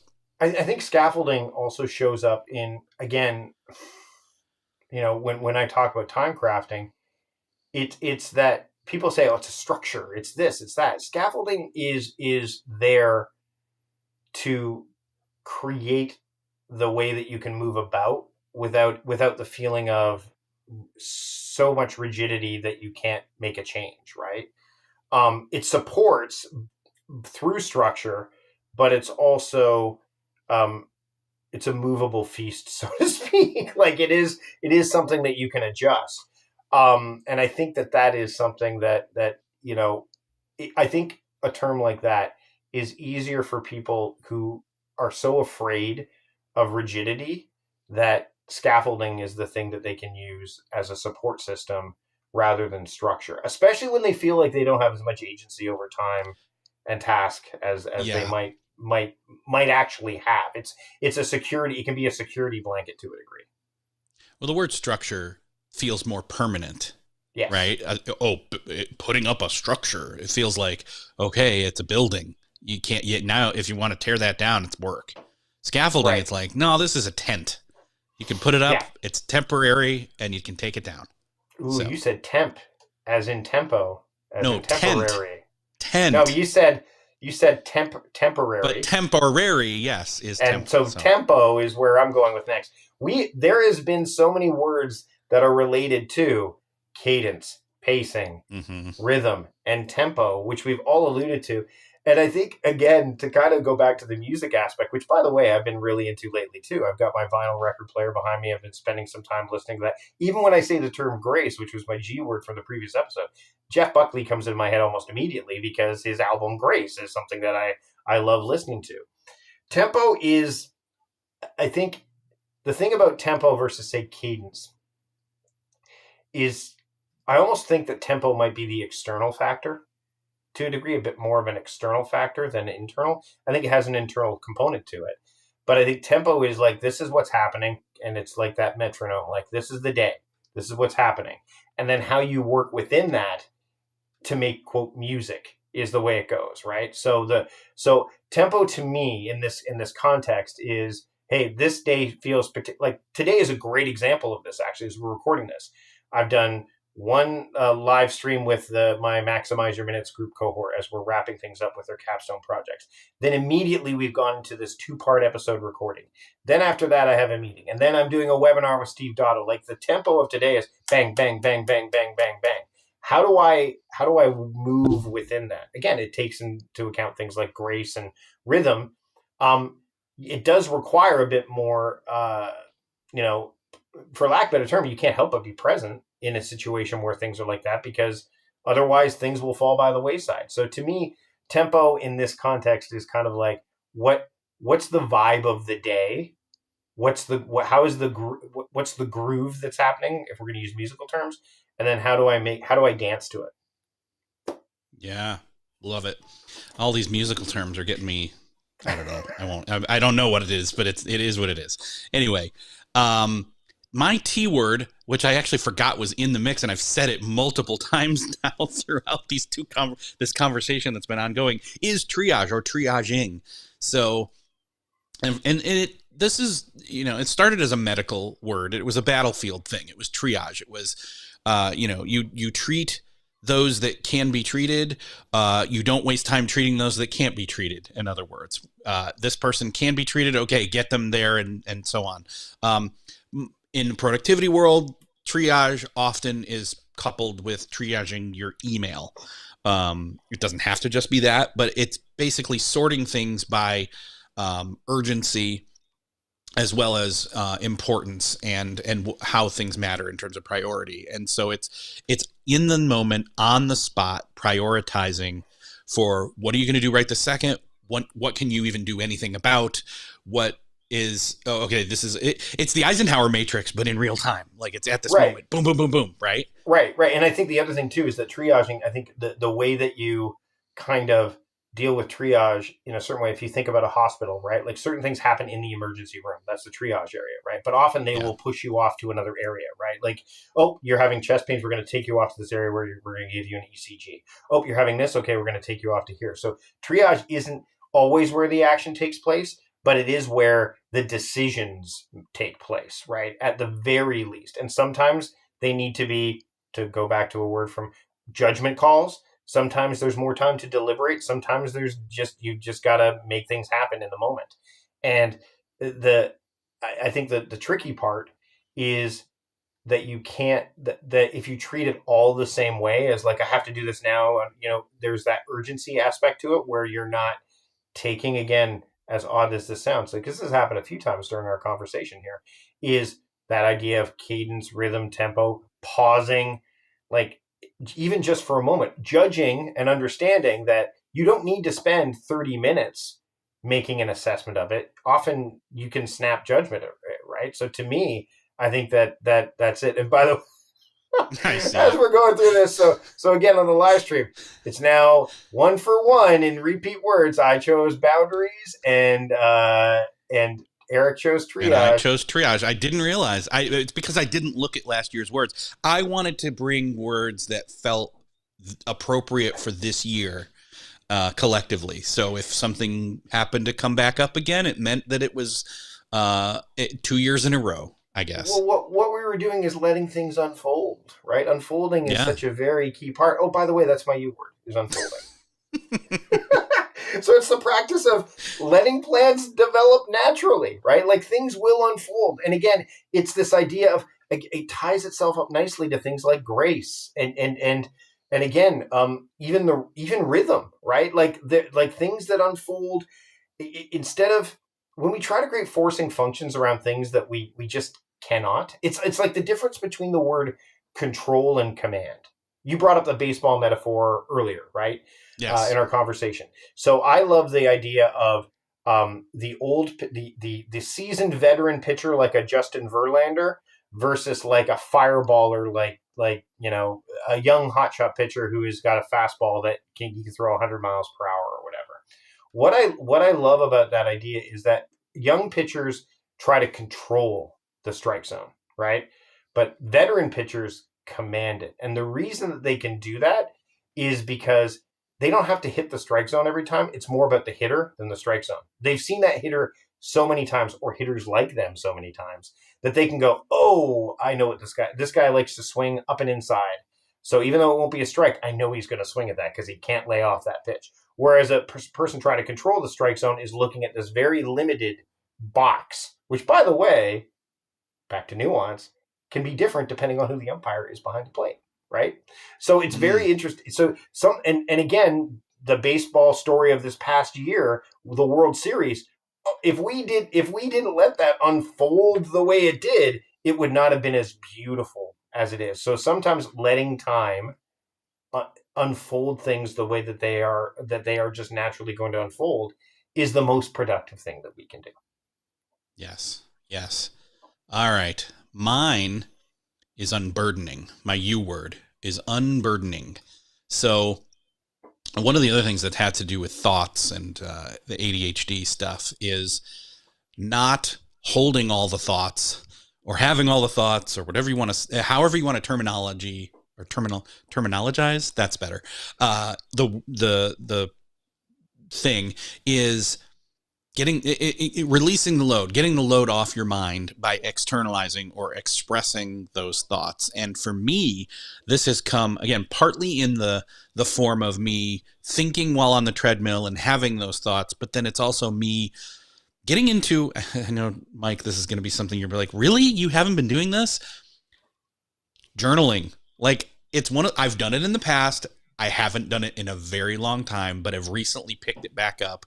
And I do find that I want to do the analog thing, but I cannot stand my handwriting. And so I cracked open the day one account again and then realized, and this is part of the fun, was I actually went back and read a bunch of old stuff and I was like, oh my gosh, I'm, without sounding really weird here, I'm so much more mature than I was back then. Look at the stupid stuff I thought back in the day. Anyways, it made me feel really good about myself. But then starting to do some of that, and I even went about it in a different way. I started to non-linearize, whatever. I started just writing things down, and then instead of just saying stream of consciousness typing into a digital format, I would have a thought, and I would, sip some more coffee or whatever, have another thought, and then it would start to come together, and I almost started to just arrange it into almost a personal blog post for me. It's not for anyone else, but hey, if I happen to lift some of that out later and use it for something, as content creators do, great. But I kind of like embraced this new way of going about it, and I really like it. So I'm toying with it, and I'm not doing it every day, but I'm doing it like, again, go to cadence or rhythm. I'm doing it like, or all of the above, 2 or 3 times a week is what I find that it works out to be. And I like it. So there you go. Like I've said before, you can't do journaling wrong other than not doing it. Yes. And apparently that is where I was definitely doing it wrong for a while, like 2 years straight now or more, and realized, oh crap, that's what's been missing. One of things that have been missing. So I'm back. I'm back, baby. Well, the cool thing is that journaling also dovetails nicely into my V word, which is vantage, right? Like, so vantage or vantage point, like it's vantage gives you kind of a, either elevated might not be the right word, but like a proper or more advantageous, to throw vantage back into another word, perspective that can kind of make the path clearer for you. Right. So journaling is an example of that, right? Like it can help you course correct quickly if you're finding you're veering off, or if you're going really big and kind of doing like larger horizon based journaling of like what I want it to look like, to bring back another word, you'll be able to kind of go, okay, well, these are the patterns I see. Like, so for example, we have a pattern now every year where we're doing this, right? So you can easily say, okay, well, this is something that's a certainty that does. So how do I make that work? The idea of, it'll help you see those blind spots. So journaling will help with that, right? It'll help you see the spots that you may be missing, and even kind of puts those opportunities in perspective. So I like the idea of vantage or vantage point, if you want to kind of add it as a compound. It's what, when you're looking at vantage, what it does is it takes those reflection moments, the reflective practice, and can help you turn it into strategy, right? And so to me, that's why I'm so bullish on it. It's such a it is it's challenging because you don't see the benefits of it right away. You have to do it over time, much like meditation. That's a meditation practice, right? As Tim pointed out. It's also, you're so done at the end of the day that most people are like, oh, I don't, or you don't like your own handwriting. Like, you will find but for me, I dictate it. Like reflection app, I dictate my journal. I have photos that I like. The first thing I do is I'm like, what photos did I take today? Let's use that as a jumping off point. Like, I try to reduce the friction between the practice of journaling and kind of wrapping up my day. I've got an evening examination spot, so I know when I'm going to do it. And by doing that, even if I don't learn something from it in that moment, when I go back and look, I'm like, oh, okay, so this is why this didn't work, or this is what I need to do moving forward, or this is what I keep beating myself up about, or this is what I'm doing great and I need to give myself some more grace. Agreed. Yeah.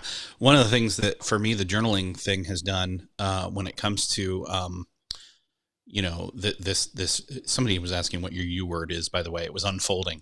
In terms of, the way that I've fitted in the journaling part, since we're, kind of freestyling here for a minute.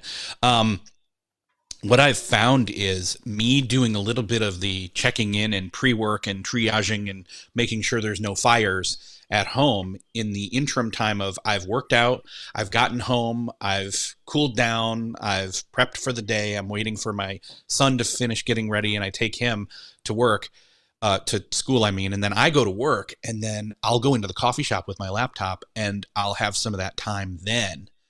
And that gets my thoughts back into, mental mode instead of physical mode, and so to speak, all of that. But anyways, point being, I kind of derailed my thoughts for a second there, but that's how I fit it in. But Sure. it's not every day. I don't do it every day, but it's enough of a rhythm, or a cadence, and a repeat each week. Again, like 2 or 3 times a week, in the coffee shop there, and then head back into my office area. My V word is vitality. And I think that's what I've been alluding to on all of this, is just, the energy, the living that you have when not just the living you make, but the living that you have, the life that you have. This is maybe where some of that balance word comes in, I think. I don't know.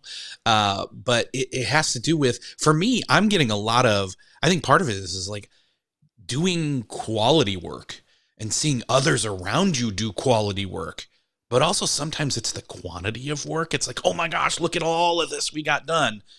Other times it's a museum where it's like, you step back and you're like, look at this work of art that we did. Sometimes literally, because some of the marketing stuff that we make and the designers make that I'm in practice with, it's like, I'm just like, look at that. I am like blown away by how cool this looks. And I had a part in it, even if it wasn't me like creating the thing. I facilitated the thing. And so anyway, just the vitality of it, the life of it, it's being part of that process in one shape or form. It's been rewarding. So, well, what I like about that too is that vitality has the word vital in it. So we get back to the kernel, the idea of like, what is yeah, the root? What is that? Because vital is again integral. Like, you're thinking about, so when you have vitality, it's like you are literally, and presence too. Like, it's all of those things. So it is really fascinating as we go through these words and phrases from both episodes, how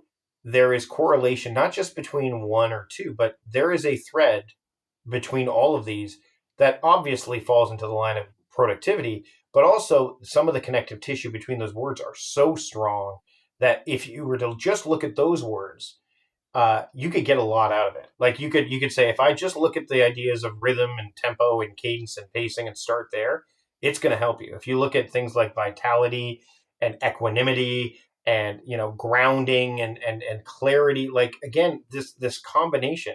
I mean, yes, we're throwing literally 52 words at you over the course of a 2-part episode, but you're going to find the ones that resonate with you the most. And knowing what to look and what to tap into is a form of wisdom, which is my W word. This idea of, hey, it's the experience that's made useful, right? And no matter where, and again, it's nuanced because depending on where you are in the journey, depending on what season you're in, that your wisdom is going to be impacted by that, how much you have. And again, it's important to understand the difference between knowledge and wisdom, right?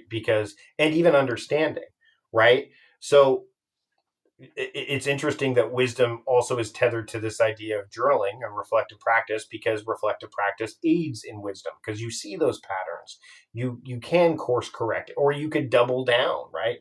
And understanding does play a role in it, because it's the understanding of what truly matters, vitality, right? The clarity, like all of these things. Again, wisdom. I don't think in so many of the other words and phrases we've chosen that you need to take a step back or pause to access wisdom. It can help, but wisdom, once you've got it deeply rooted, it becomes almost innate that it's happening. And there's no braggadocious elements around it. It's just happening. So it's what's bringing the depth. And maybe that's what it is too. Like that idea of depth. And I've often said that when people go, oh, productivity, it's about being efficient and effective. No.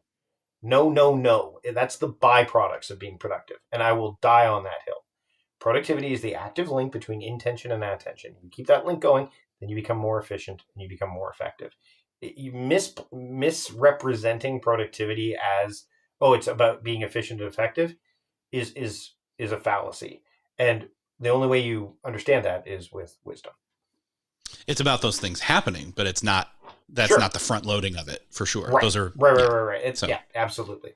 That's what it tastes like, but that's not the recipe. Ooh, riffing. Anyways, yeah. Let's see here. My W word is weights. So not waiting like waiting in patience, but weighting like the heaviness. So this, again, it has a lot to do with your J word, judgment. It's being able to judge something. It's being able to look at something or take even just a basic minimal amount of time to research without underthinking or overthinking, or undercooking and overcooking, like if we were talking about recipes, like we were just mentioning. Or the productivity diet, which is on sale now, wherever you get it. Well done. It has to do with knowing how heavy a load that task or project or whatever it is. And it's about it's also about understanding the measurement of that task, project, etc., in light of all the other ones that are also assigned or delegated or accepted or ever, that are on your plate, that are on your docket, in other words. Well, oscillation's related there too, right? Like you talked about oscillation, like that's part of it too. Yep, exactly. So again, it's we're all doing all these things, all these words all the time. To what degree of success, that's up to you. But again, it's all about awareness when it comes to that. So yeah. And the X words are tricky, but we're going to make them work anyway. We're getting to the nitty gritty where X and Z are probably going to be, or X and Z are going to be the trickier ones. But we've made it work. So my X word, which we've talked about and danced around the entire 2-part episode here, is X intersections. So like the cross intersection, I guess you call it, but the X is what I'm talking about. It's the points where disciplines and tasks and ideas overlap. So even these words, tasks that are overlapping. As we're recording this live right now, and feel free to edit this part out, Eric, we're going to come up right up against my membership community's focus fix session. So what we're going to see is some people pop off the live stream and probably go hang out and do some focus work together, and others are going to stick around here for a bit. This is an idea that's an intersection. It's a cross intersection. It is that's an overt or external one that you can see, but some of them are just things that show up. The transitions in and out of things. Navigating from one meeting to another, there's a cross intersection. These are opportunities where liminality is there, right? So you've got opportunities for like creativity, feedback, insight, even new connections of sorts. So weirdly enough, in those cross intersections, there's two types, of course, the ones that are like hard that you can see that are on your calendar. And then there's ones that are happening in that space in between. That's where some of these kernels can throw up and show up. And it's also where, some of that vitality can kind of be elevated as well. It's also aligned with the weights that you were talking about, oscillation. So again, these words are also examples of X intersections, so to speak. Mm-hmm. Mm-hmm. My X word is xennial. So this essentially, not zennial, not in between the generation X and generation Z or Y, but or millennial, I should say. It's basically being hospitable or creating a system that is hospitable. In other words, like I said earlier, passing the baton to future self, making it easy to enter back into the work or the task or the project when you choose to enter back into it. And this is one of the things I try to do daily, especially on a Friday. I try to make Mondays easy by spelling it out for myself so that on Friday, and again, the hard part is sometimes that has to be the admin task of the day. I try to do it first thing I try to set up Monday, Friday morning, and not end of Friday. So, but yeah, creating that system, making it easy for you to enter back into, or others, I guess, so maybe it's documentation of some sort, but in other words, it's a bookmark. Where did I leave off? It's also related to grace too, right? Like this idea of I think that when you hear a word that doesn't really necessarily come to mind right out of the gate, you're hearing these words as we get closer to the end of the alphabet, because these letters just aren't used as much for this kind of thing. You hear like, oh yeah, that is related to this idea of grace, of tolerance, or whatever you want to, which we didn't use as a word, but things of that nature. I think it's really, really critical. And another word that you probably would think, okay, what does this mean? Because it has a double meaning too, is my Y word, which is yardsticks. So yardsticks are a tool of measurement. So I am not so naive not to think that being productive does not involve some element of quantitative metrics. It is what we all recognize objectively, right? Why is inbox zero such a powerful productivity metric? Even though I believe it's one of the wrong ones we use, it's because it's numerical. Well, I went from this to this. Why are due dates such a powerful? Because it's a date, it's objective. I see it. Why are meetings objective? But we often prescribe quantitative metrics to things that should probably benefit from qualitative ones. Yardsticks can kind of operate the same way. They are measurements of progress, like how far have you gotten along? If you think about, again, bringing sports back into it, from getting 10 yards in a football game, how you get those 10 yards can vary, right? Also, you may say, there's an opportunity for me to go further down the field because look, there's an open opportunity there. I'm going to do that, right? So, and that will kind of alter what your measurement of success is. Keeping the horizons open is a smart thing. Understanding your cadence and pacing, and even your seasons will determine, how you measure things. And so these also, I think it's important to note that when you're looking at it from this vantage point, you can look at it as there's vantage. You can look at things from the qualitative element of values, not necessarily external metrics. And so yardsticks can work for teams, but they can also work individually, because they can help you evaluate success on your own terms. Yes. And on your own terms, actually, it goes into my word, Y word, which is yearning. This, I think, is also tied into the importance of journaling. if you have your thoughts expressed or conscious, or you're aware of them, then that helps you then to tap into what it is you really want. What are the things you really are desiring or wanting in order to make meaningful, appropriate decisions when it comes to what long-term and even short-term projects you're going to decide to take on. So, if you're not in other words, you're not drifting. You're not, okay, I'll just take anything because I have to. It's deciding to do what you want to do because it serves a long-term purpose. Yeah, yearning is we that idea of there's this book by Luke Burgess called Wanting, right? And I think he talks about the idea of the distinction between yearning and wanting, and I think there's a more emotional component, like you pointed out. Like to yearning, there is this like this innate like deep depth. It's depth. I think that's where it comes in.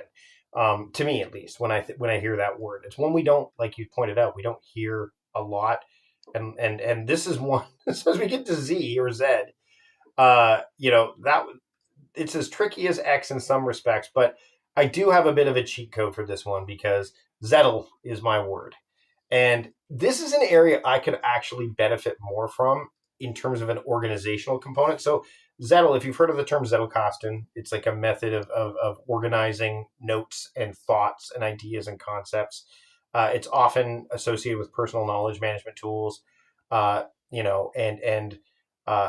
that's a whole rabbit hole that we could go down. But really, what I'm thinking about it in terms of just the term Zettel is like this small note, a kernel, for lack of a better, a fragment of an insight, a seed of a thought, like a kernel of a thought or an idea. Individually, they don't necessarily show up as big things, but together, like collectively, they can be transformative to a degree. So for me, I will always, like, I have sticky notes in front of me. And I will write down these kernels, these little ideas, these zettles. And I will often, like you talked about this earlier, in your journaling practice, I will expand upon them in content. My journal shows up like this all the time. My photos turn up like that all the time too. So what I need to do, and I mean, again, this is an area that I've long needed to focus on, and I just haven't, is to organize them in a manner that makes them more easily accessible. And in order to do that, I probably need to pay attention to some of the other words we've talked about to create a way to make that happen, because it's an area that people ask me about all the time. Well, how do you keep your ideas collected, so on and so forth? I'm like, it's a mishmash. But for now, I can at least know that I'm making zettles, even though I'm not necessarily making sense of them as much as I could be. Or maybe you need to use my Z word, zeroing, to hit reset on all of that and start fresh.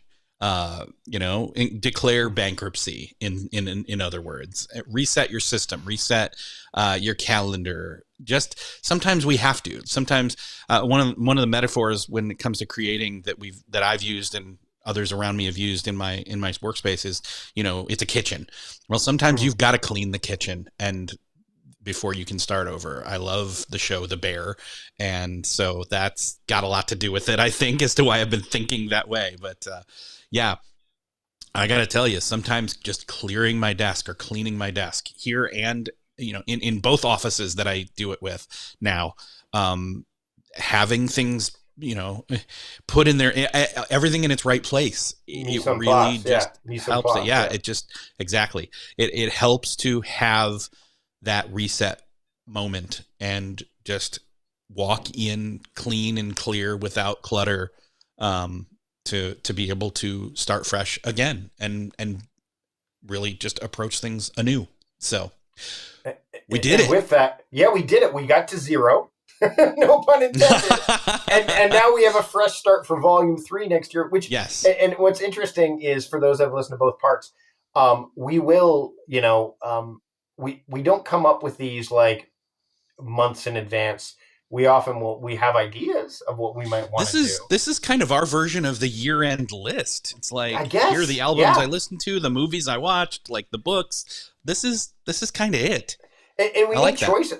Well, what I like too is that we had other options, and we chose, words that may surface in volume 3. I mean, obviously in volume 1, there's some words that made it. So, I mean, I encourage you to go back to not just listen to the part 1 of this episode, but also like Yeah. our last year's version, because you will. And we had some people who were in the live stream that we shared for this on YouTube. They were saying, "Oh, you chose that word last year, or you did the," and that's kind of fun too.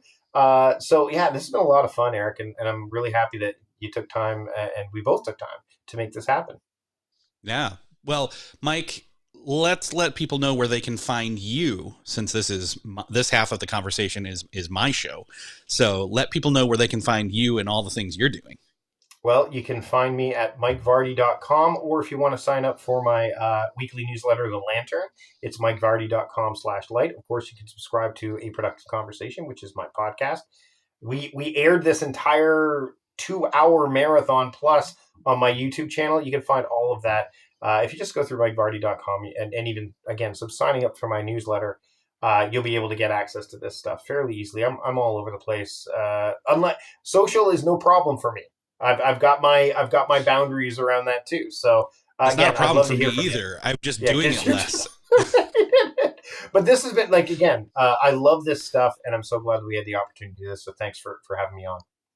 Yeah, you're welcome. And again, we will be, if you're, I don't know who I'm talking. Now I'm trying to figure out how to, it's the meta-ness of it, the live stream I'm so out of practice with live stream / recording it into a show, which is great because it means I can be an evergreen or an ongoing constant learner. But with that, thanks for joining us. We had a blast, and stay tuned to both of our shows for ongoing productivity conversations that go beyond the to-do list. All right, everybody. This was a 2+ hour marathon. I know that some people might have already popped over into the Focus Fix session that we have for our Time Crafting Trust community members. During the live stream, of course, I alluded to the Black Friday offer. Will be put, if you want to check that out, we'll have it in the description soon enough. But also subscribe to my email newsletter. We'll get you early access to it. Eric, I know you took time out of your day to be part of this. I'm glad we did it again. Thank you so much for being here. Had a blast. Yeah, we had a great time. And so great to see so many people. Yeah, we had so many people active in the live stream too. Again, thank you for all your comments, all of your quotes, feedback, et cetera, et cetera. We'll do this again for sure. We'll wrap up the live stream now. Thanks so much to everybody for being here. We will see you later.